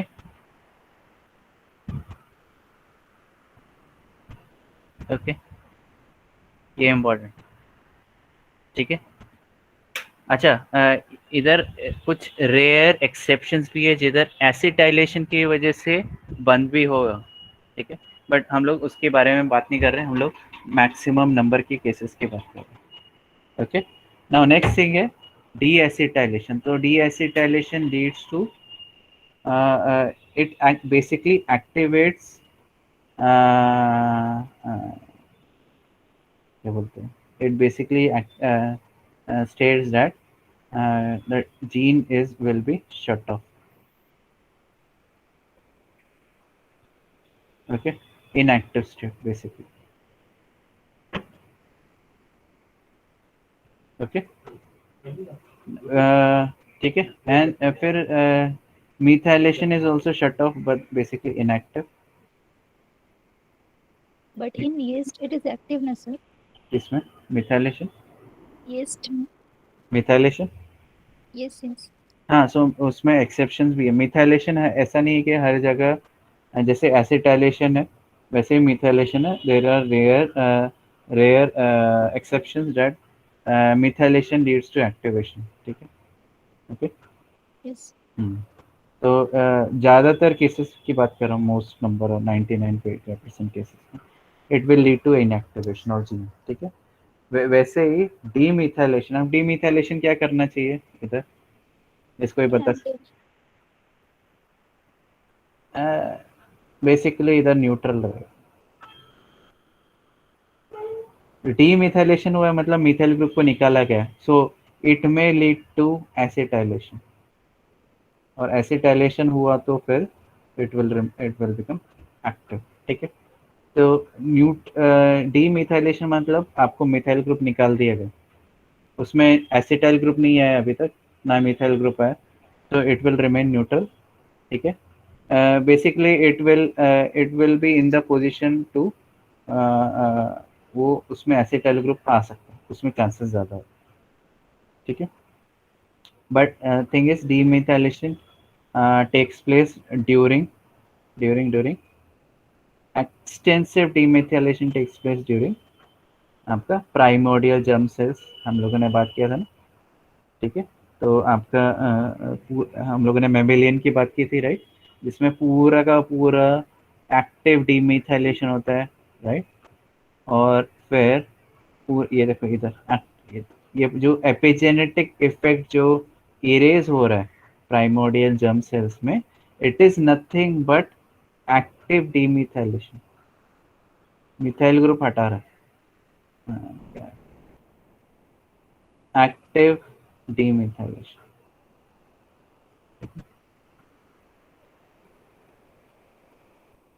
ये पूरा का पूरा जितना भी मिथाइल ग्रुप है सब निकाल रहा, सब। मैं डीएनए की बात कर रहा हूँ, ना कि डीएनए की बात करो, और इसमें हिस्टोन्स भी है, उस सब में मिथाइल ग्रुप पूरा का पूरा हट जाएगा, ठीक है।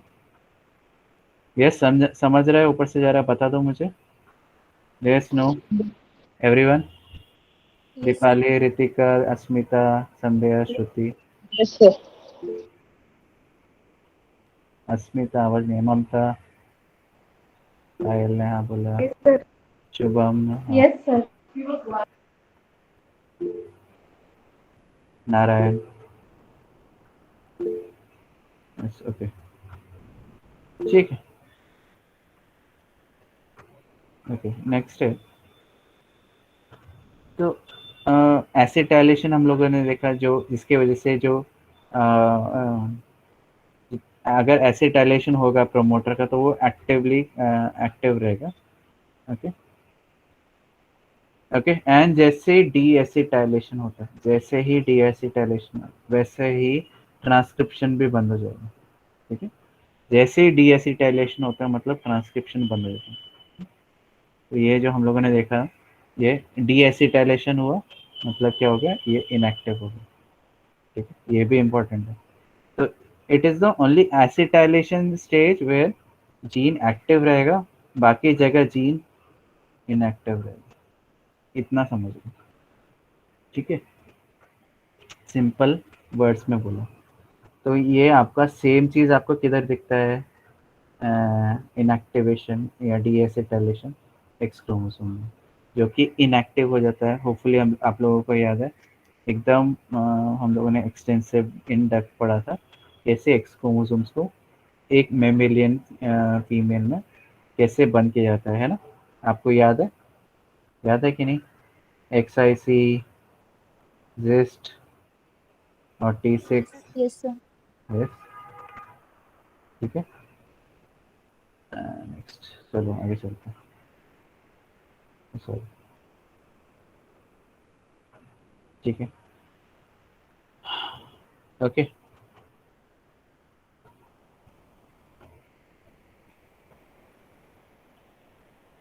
तो अगर constitutive heterochromatin requires histones to be unacetylated, अगर कॉन्स्टिट्यूटिव हेटेरोक्रोमैटिन को बंद रखना, ठीक है, उसको कॉन्स्टिट्यूटिवली हेटेरोक्रोमैटिन इनएक्टिव स्टेज में रखना, तो हिस्टोन्स को अनएसिटाइलेट करना पड़ेगा, मतलब डीएसिटाइलेट, मतलब उसमें कोई भी एसिटाइल ग्रुप नहीं होना चाहिए, सिंपल। नेक्स्ट है, अगर ये हम लोगों ने पहले भी पढ़ा है, अगर मैं हिस्टोन्स को एसिटाइलेट कर दूँ, ठीक है, यूजिंग एसिटाइल ट्रांसफरेज एंजाइम, और मैं जैसे यीस्ट के टेलोमेरिक रीजन में, क्योंकि वो बंद रहता है, it is in active state, okay, और उसमें मैं एसिटाइल ग्रुप ट्रांसफ़र कर दूँ, ठीक है, टेलोमेरिक टेलोमियर्स में उधर में एसिटाइल ग्रुप ट्रांसफ़र कर दूँ, ठीक है, तो वो क्या हो जाएगा, जितने भी साइलेंस जीन्स है वो सारे के सारे एक्टिव हो जाएंगे, ठीक है, hopefully this is clear. Yes, yes sir. Yes everyone, no, Yes, sir.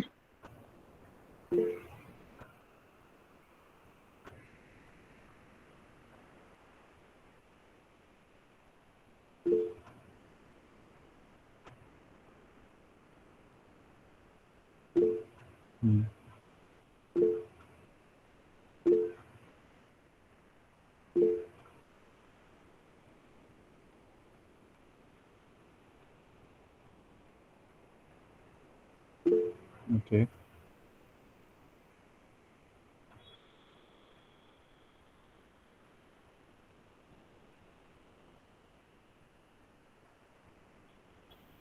Okay, ठीक है, थैंक यू। सो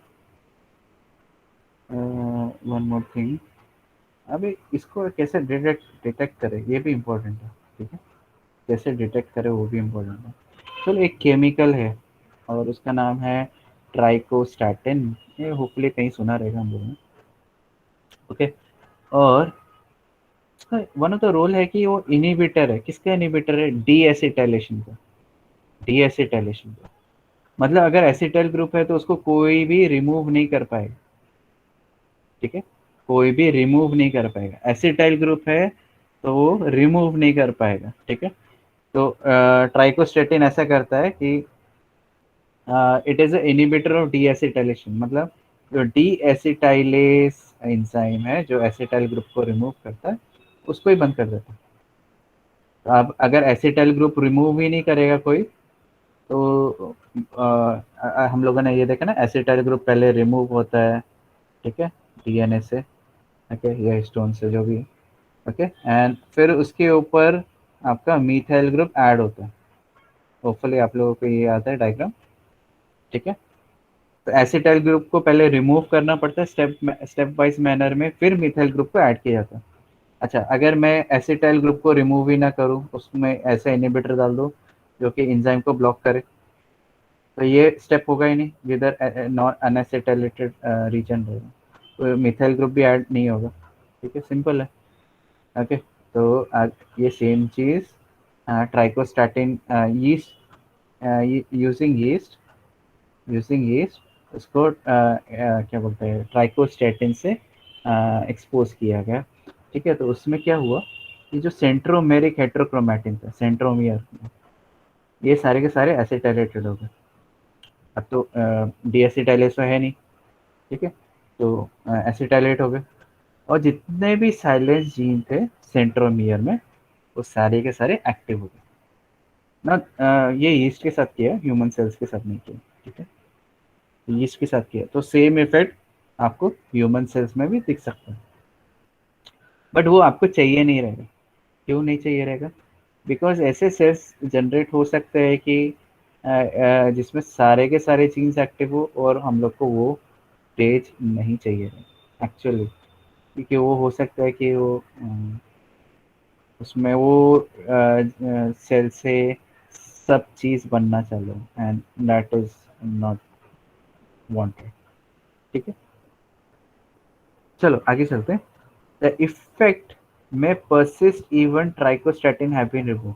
देखो अगर, और ये भी इम्पोर्टेंट है कि ईस्ट ट्राइकोस्टैटिन से एक्सपोज किया था, फिर उसको ट्राइकोस्टैटिन को निकाल भी दिया, बट जो एसिटाइलेशन का इफेक्ट है it is परपेचुएटेड through mitosis and meiosis. ये बहुत ज़्यादा इंटरेस्टिंग फैक्ट है कि माइटोसिस होने के बाद भी ट्राइकोस्टैटिन का effect it is passed on, और मियोसिस में भी पास ऑन हो रहा है, ठीक है। ये ह्यूमंस में शायद अलग हो जाए क्योंकि उसमें रिमूव हो जाता है सब चीज़, ठीक है। बट हो सकता है ये अभी ये चेक करना बाकी, इसका अभी तक मतलब बुकिश रिजल्ट नहीं देखा है मैंने, अभी पढ़ा नहीं है, बट होपफुली इन फ्यूचर ये अगर जब रिसर्च होगा, इन डेप्थ रिसर्च होगा, and if it is proved and confirmed by other researchers, ठीक है, तो अगर ह्यूमंस में भी सेम चीज़ किया तो क्या होता है इफेक्ट, देख देख काफ़ी इंटरेस्टिंग रिजल्ट होगा। चलो, ये समझ रहा है नहीं समझ रहा है बता दो मुझे। Yes, no, Yes. पक्का?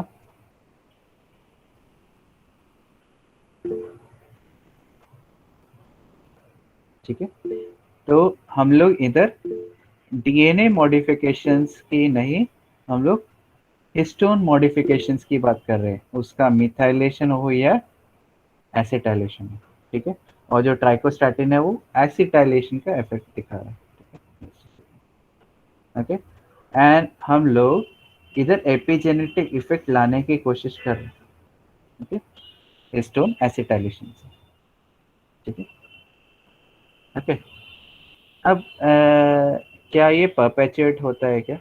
ये देख सकते हैं एक बार, डायग्राम के थ्रू बताया, इजी है।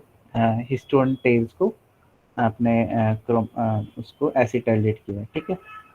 तो होपफुली आप लोगों को दिख रहा है इधर, इधर सारे के सारे हिस्टोन्स एसिटाइलेटेड हैं, राइट। अब आप बोलोगे कि अब जब वो रेप्लिकेट करेगा तो क्या इफेक्ट आएगा? तो रेप्लिकेट करने में ऐसा इफेक्ट आता है, देख, जब ये रेप्लिकेट हो रहा है, ठीक है।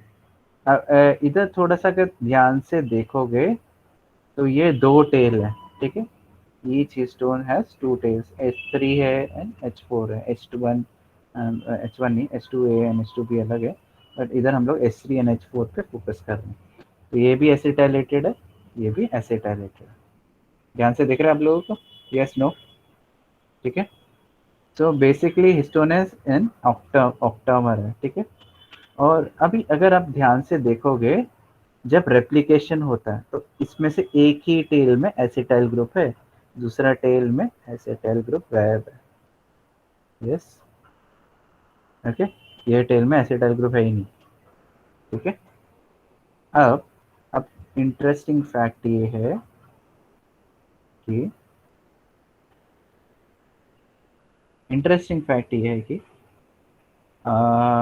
कि जो ये एसिटाइलेशन पैटर्न है ये वापस रिस्टोर किया जाता है, ठीक है।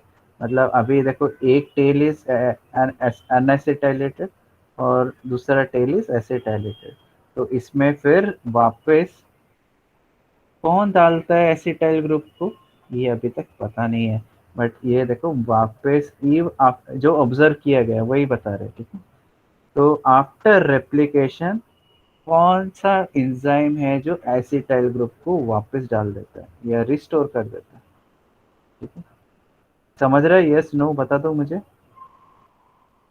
ठीक है। Yes, sir. यस, कौन Yes, sir. रिस्पॉन्सिबल है एसिटाइल ग्रुप डालने का? अभी तक वी डोंट नो, मतलब as per book when book was published it is still unknown. Yes Shubham, yes बता दो मुझे, ब- रिपीट करूँ शुभम कि समझो? नो सर, समझ आए। Okay, thank you. Narayan, Arpana, yes everyone? Yes, sir. Okay, ठीक है, थैंक यू। आगे चलते हैं।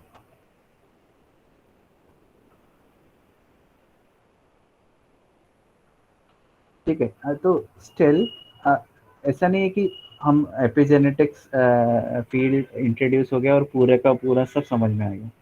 इट इज स्टिल बहुत सारा चीज़ अभी डिसाइफर करना बाकी है। ओके, सो डिसाइफर दो वर्ड से बना हुआ है। ठीक है, डी साइफर, साइफर मतलब कोड। ठीक है, साइफर थोड़ा सा स्पेलिंग का बात लगेगा। Okay, D cipher. ठीक है, साइफर मतलब कोड और डी साइफर मतलब डी कोडिंग। ठीक है, ओके, ठीक है।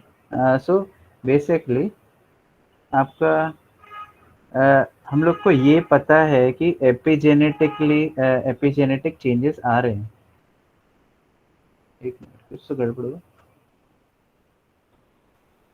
M I still audible? Yes, sir. Yes, sir. Okay, Yes, sir. एक मिनट, मैं वर्क करना क्यों नहीं कर रहा भाई? एक मिनट, कुछ प्रॉब्लम है। ओके,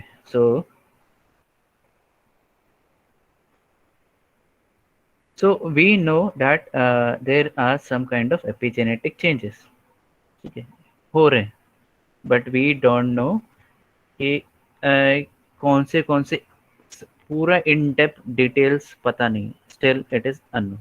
ठीक है, ठीक है, ये हम लोग को पता है कि एपिजेनेटिक चेंजेस आ रहे हैं, माइटोटिकली हो रहे हैं, सोमेटिक सेल्स में होता है, बट इन डेप्थ हम लोग को कुछ इतना नॉलेज नहीं।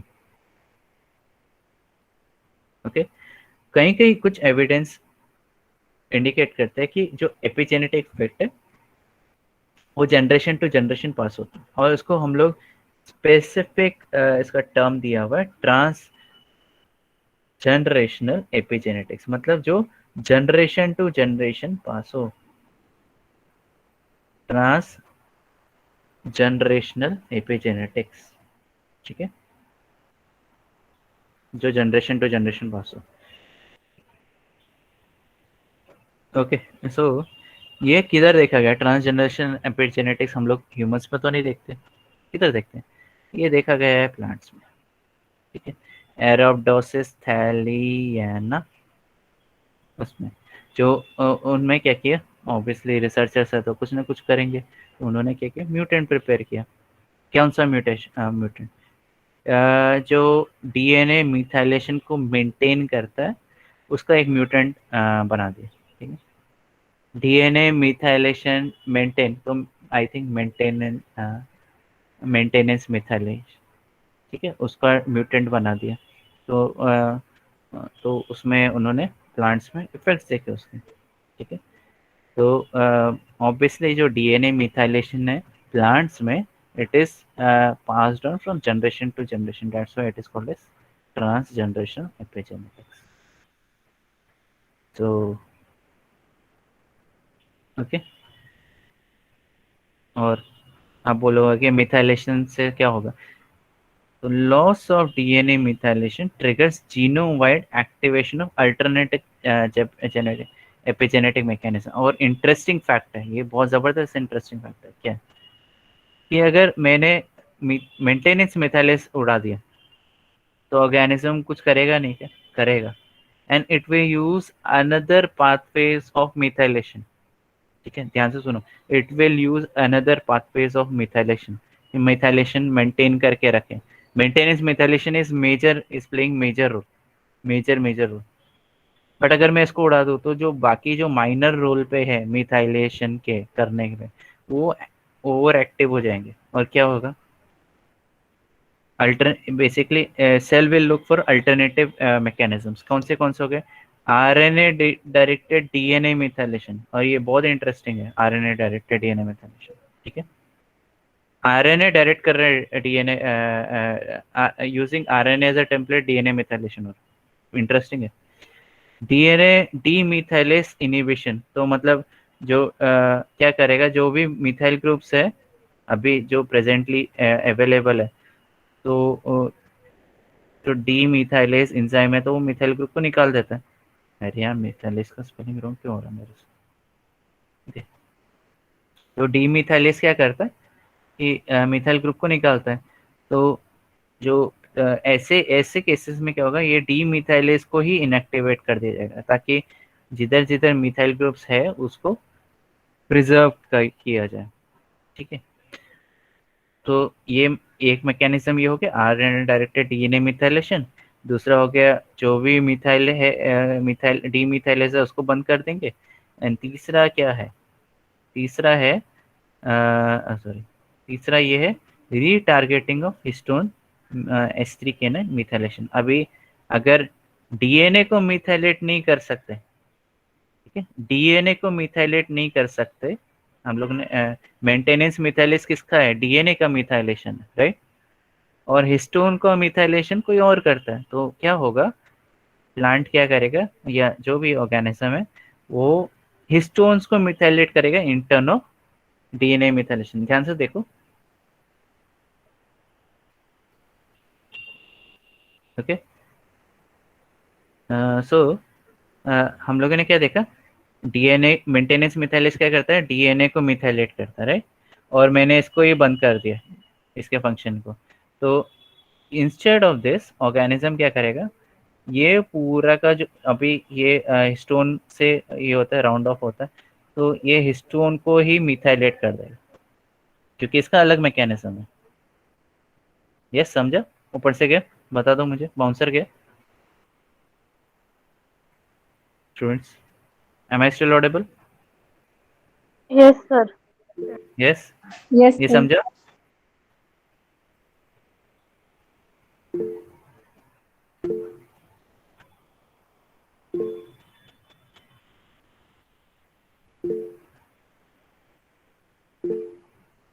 ठीक है, तो इंस्टेड ऑफ मिथाइल, अभी मिथाइल को करने के लिए तो मेंटेनेंस मिथाइलेशन है ही नहीं, तो क्या करेगा, हिस्टोन्स को ही मिथाइलेट कर देगा, ताकि वो डीएनए वो पूरा का पूरा वैसे ही बंद हो जाए। Am I still audible? ठीक है, Yes. यस। सो हिस्टोन्स को ही मिथाइलेट करेगा ताकि ये डीएनए बंद ही रहे। ठीक, सिंपल, ओके। तो तो एक मिथाइलेशन बंद हो गया, तो ऑर्गेनिज्म दूसरे पाथवेज को एक्टिवेट कर देगा, हाइपर एक्टिवेट भी कर सकता है, ताकि मेंटेन रहे, ठीक है, या डीएनए वो एक्सप्रेस ना हो। अभी maintenance methylation obviously it plays a major role, and अगर ये एब्सेंट रहा है या म्यूटेशंस हुए, तो इसकी वजह से कुछ न्यू पैटर्न्स जनरेट हो सकते हैं या एबेरेंट पैटर्न्स जनरेट हो सकते हैं। मतलब क्या, कहीं मिथाइलेशन नहीं रहेगा तो वो जीन एक्टिवेट हो जाएगा, या एबेरेंट पैटर्न रहेगा, मतलब कहीं कहीं जगह मिथाइलेशन है, कहीं जगह मिथाइलेशन नहीं है, तो प्रॉब्लम हो जाएगा। और ये जो चीज़ें एपरेंट पैटर्न्स है, मतलब चेंजेस इन सीक्वेंसेस नहीं, सॉरी, टैग्स है, ये आपके एक्यूमुलेट होते जाएंगे ओवर सेवरल जनरेशन। तो आपको ऐसा हो सकता है कि आफ्टर सेवरल जनरेशन जो ऑर्गेनिज्म है it may become sterile. Sterile क्या होता है? स्टराइल मतलब it will not be able to reproduce, simple है। तो इतने सारे डिफेक्ट्स आ जाएंगे कि the organism will be sterile, and ये नेचर के थ्रू है, not we are not doing sterilizing any organism, but it will become sterile. Sterile मतलब ऐसे नहीं आउटरक्लेव किए, स्टराइल मतलब या इम्पोर्टेंट बन जाएगा, या it will not be able to reproduce, simple, या नेक्स्ट जनरेशन नहीं बना सकता। ठीक है, ओके। एग्जाम्पल है प्लांट डॉर्फ हो जाएगा एंड स्टराइल हो जाएगा, ठीक है। ये इसके बहुत सारे स्ट्रॉन्ग केसेस एंड एग्जांपल्स हैं, ठीक है। So that's why maintenance methylation ये एकदम जबरदस्त मेजर रोल प्ले कर रहे हैं in trans generation epigenetics and specially in plants की बात हो रही है, ओके। मैमल्स में इट इज लेस एविडेंट, क्योंकि जब स्पर्मेटोजेनेसिस होता है तो पूरा का पूरा मिथाइलेशन पैटर्न पूरा का पूरा रिमूव हो जाता है एंड वापस मिथाइल ग्रुप को अटैच ऐड किया जाता है। तो इट इज पूरा का पूरा डीमिथाइलेशन हो रहा है, फिर मिथाइलेशन हो रहा है, ठीक है। सो ये it is very less evident in mammals, okay, less strong.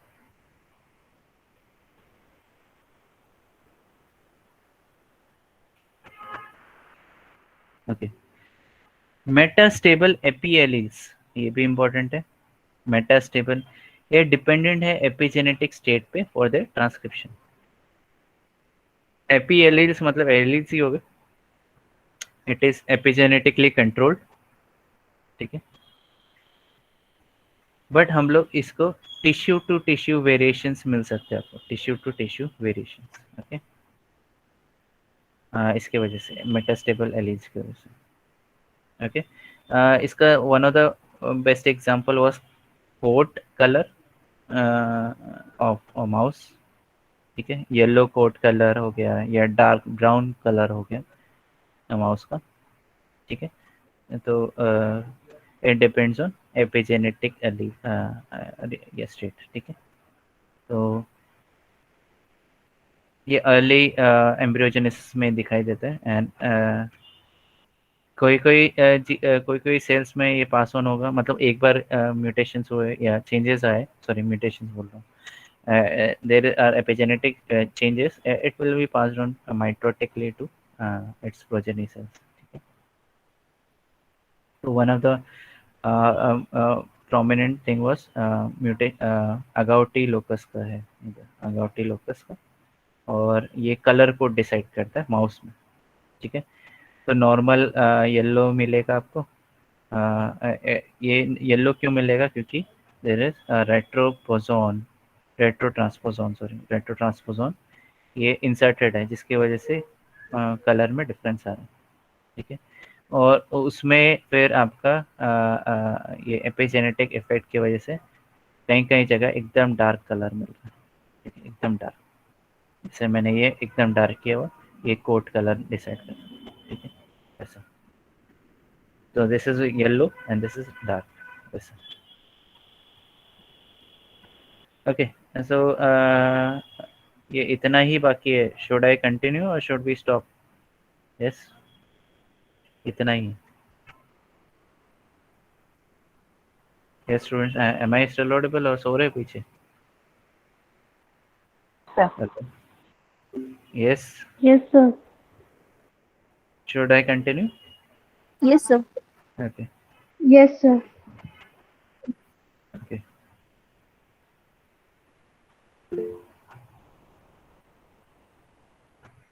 Okay, तो ये अलील वेरिएशन डिस्प्ले करता है। वेरिएशन मतलब कलर का चेंजेस, पैटर्न्स बनाता है, ठीक है। इसमें आपको कोट कलर के एकदम मस्त पैटर्न दिखाई देंगे, जैसे आप इसमें देखते हो डॉग्स में पैटर्न देखते हो, वैसे ही आपको पैटर्न्स काफ़ी ज़्यादा अच्छे से दिखाई देंगे। तो आपको माउस येलो से लेके मतलब बहुत सारे वेरिएशंस होते हैं, जैसे डार्क डार्क येलो तक, डार्क ब्राउन तक बेसिकली। तो येलो से लेके डार्क ब्राउन तक आपको बहुत सारे वेरिएशंस मिलेंगे, वेरीगेटेड पैटर्न्स दिखाई देंगे, ओके। तो ये ऑब्जर्वेशंस देखे गए। तो अगाउटी जो फीमेल है, अगाउटी इज बेसिकली कलर, ठीक है, अगाउटी लोकस है, ठीक है? तो जो फीमेल्स है अगर अगाउटी फीमेल है मतलब उसमें वेरिगेशन इफेक्ट दिखाई देता है ज़्यादा, तो उनके जो ऑफस्प्रिंग्स है वो ज़्यादा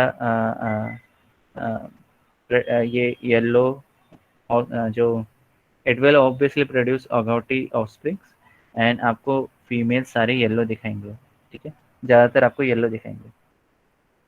मेल्स में आपको हो सकता है अलग दिखाई देंगे।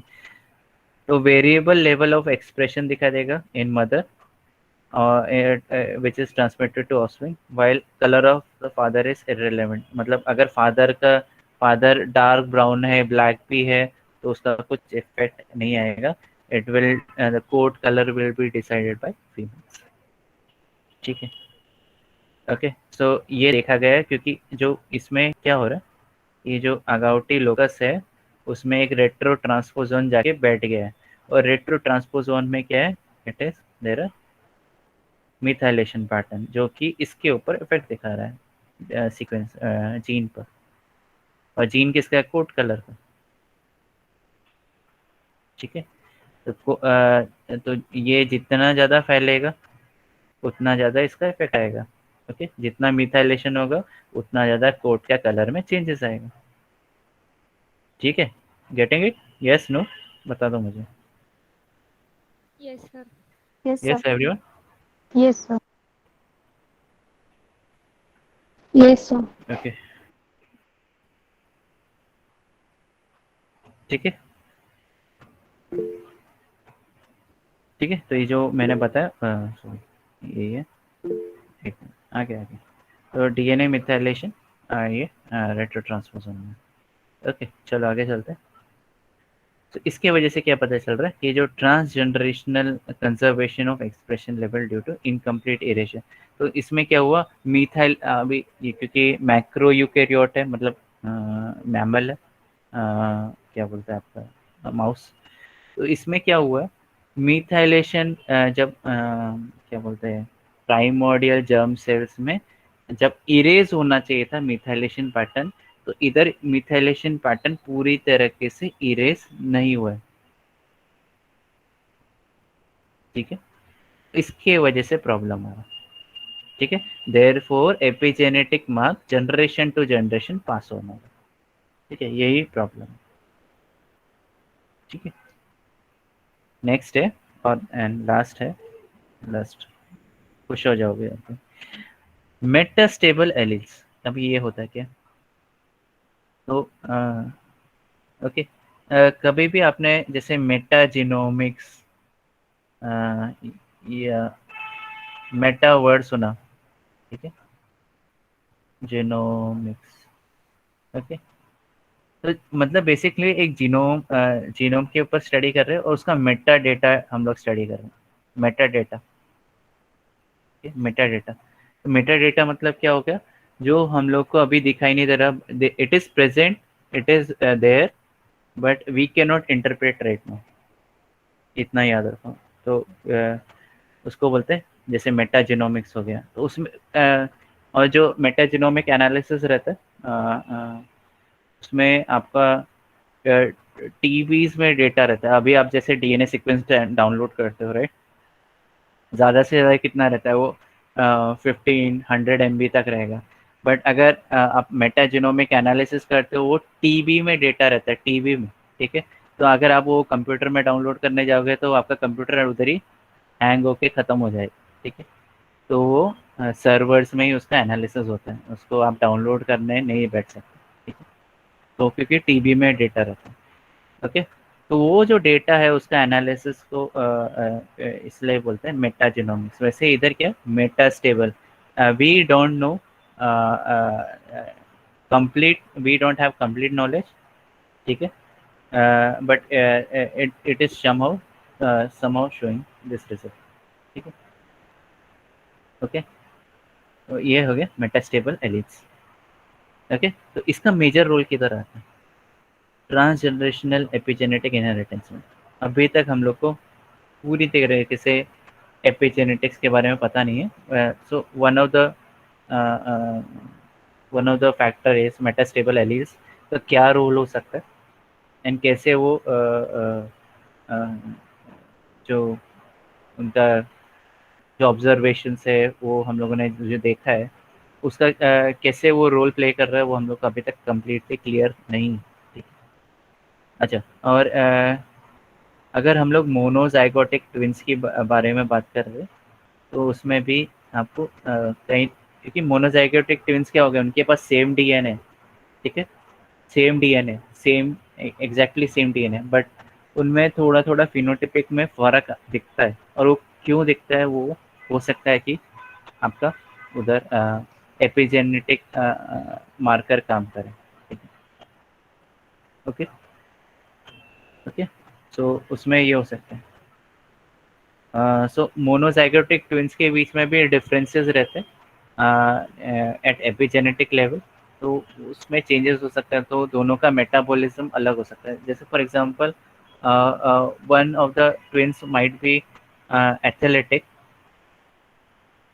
और दूसरा ट्विन है जो जो बेसिकली काउच पोटैटो बन गया, मतलब क्या बोलते हैं उसको, बहुत लेथार्जिक है एंड ही और she is not moving at all, ऐसा भी हो सकता है। तो ये वेरिएशंस किसकी वजह से आते हैं, या एक का मेटाबॉलिज्म वेरी बोल सकते हैं metabolism is very strong and दूसरा का मेटाबॉलिज्म इज वीक, ठीक है, ऐसा भी बोल सकता हूँ। It is reason. तो ये चेंजेस किधर दिखाई दे रहे हैं, क्योंकि दोनों के पास सेम डीएनए है, बट ये इतना बड़ा चेंजेस कैसे दिख रहा है, it is because of epigenetic effect, और उसको अभी अनरेवल करना बाकी है, ठीक है, अनरेवल मतलब डिसाइफर करना बाकी है। तो इसको हम लोग मेटास्टेबल एलील्स के उसमें कैटेगराइज करते हैं। ओके, अभी एक डिजीज है या सिंड्रोम है, उसको प्राडर विली सिंड्रोम बोला गया। ओके, अभी इसका अगर आप ये एनालिसिस करते हो, डीएनए एनालिसिस करते हो, तो प्राडर विली सिंड्रोम और नॉर्मल ह्यूमन बीइंग में दोनों का जीन सेम है, मतलब there is no mutation in वो, और चेंजेस किधर आ रहे हैं, चेंजेस एपी म्यूटेशंस में आ रहे हैं। ठीक है, एपी म्यूटेशंस मतलब क्या, डीएनए मिथाइलेट होके बैठा भाई, आपका डीएनए मिथाइलेट हुआ है, इसलिए चेंजेस दिखाई दे रहे हैं। आपका सीक्वेंस में there is no change, but there is change in methylation, DNA का मिथाइलेट होके बैठा है, ठीक है, उसके वजह से वो काम नहीं कर रहा। ये समझ रहे नहीं, ऊपर से क्या बता दो मुझे स्टूडेंट्स। सो मीन्स वो सीक्वेंस ऑलरेडी इनएक्टिव है ऐसा? हाँ, प्राडर विली सिंड्रोम में डीएनए मिथाइलेशन की वजह से वो इनएक्टिव है, समझा। Yes sir.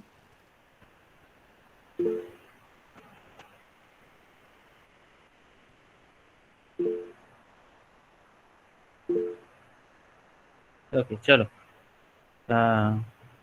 आगे चलते हैं।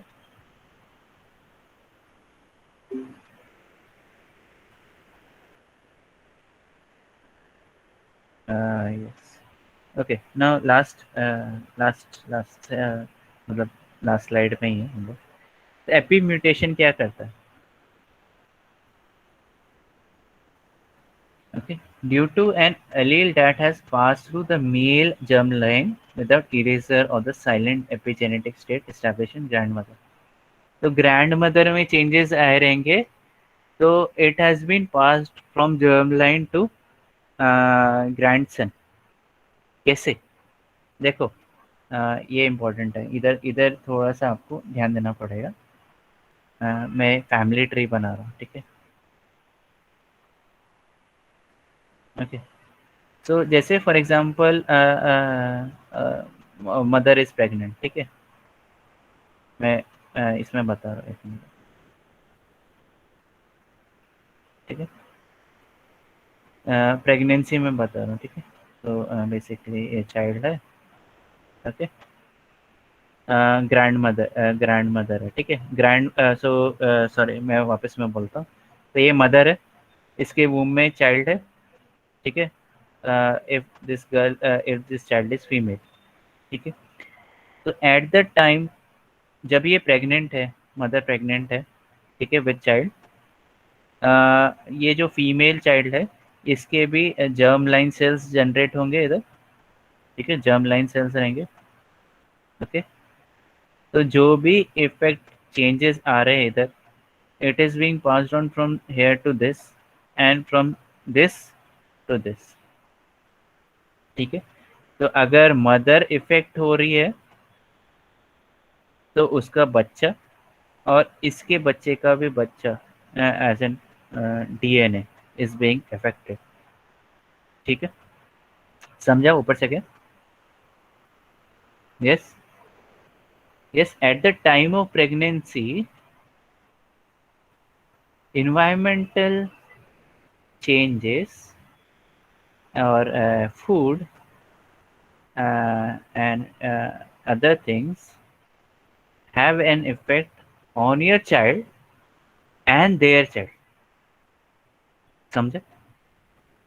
समझा ये डायग्राम से होपफुली समझा रहेगा। ठीक है, प्रेग्नेंट मदर है, उसका चाइल्ड डेवलप हो रहा है और उसका भी जर्म लाइन सेल डेवलप हो रहा है। तो अगर कोई भी चेंजेस आते हैं, if like mother is smoking, ठीक है, या टेकिंग अल्कोहल, ठीक है, तो उसका इफेक्ट इधर भी आएगा, ये बच्चे पे भी आएगा, और उसका इफेक्ट उसके नेक्स्ट टू नेक्स्ट जनरेशन में भी आएगा। ठीक है, so it is very very in depth, मतलब आपके दिमाग पूरा खुल जाएगा। ठीक है, like if you are having some kind of intoxicants, like, तो उसका इफेक्ट आपके बच्चों के बच्चों पर गिरने वाला है। ठीक है, so it is better should be clean. ठीक है, ओके, नाउ चलेगा, आगे चलते। हाँ, okay, so hopefully this is clear. अब लास्ट लाइन है, लास्ट लाइन क्या बोलता है, सिंपल है। इसके ऊपर, और इसके ऊपर मैं 1-2 मिनट और लूंगा, उससे ज़्यादा नहीं लूंगा। ठीक है, evidence of transgeneration epigenetic inheritance is not emerging not only in plants, plants में भी देखा गया, मैमल्स में भी देखा गया। ओके, और ये बहुत सारे जीन्स को कंट्रोल कर सकता है जो नॉर्मल हो या डिजीज कॉजिंग। ठीक है, और अगर इसमें एबेरेंट चेंजेस आया तो ऑब्वियसली ट्रांसक्रिप्शन या में चेंजेस आ सकते हैं। ठीक है, तो इतना था एपिजेनेटिक्स।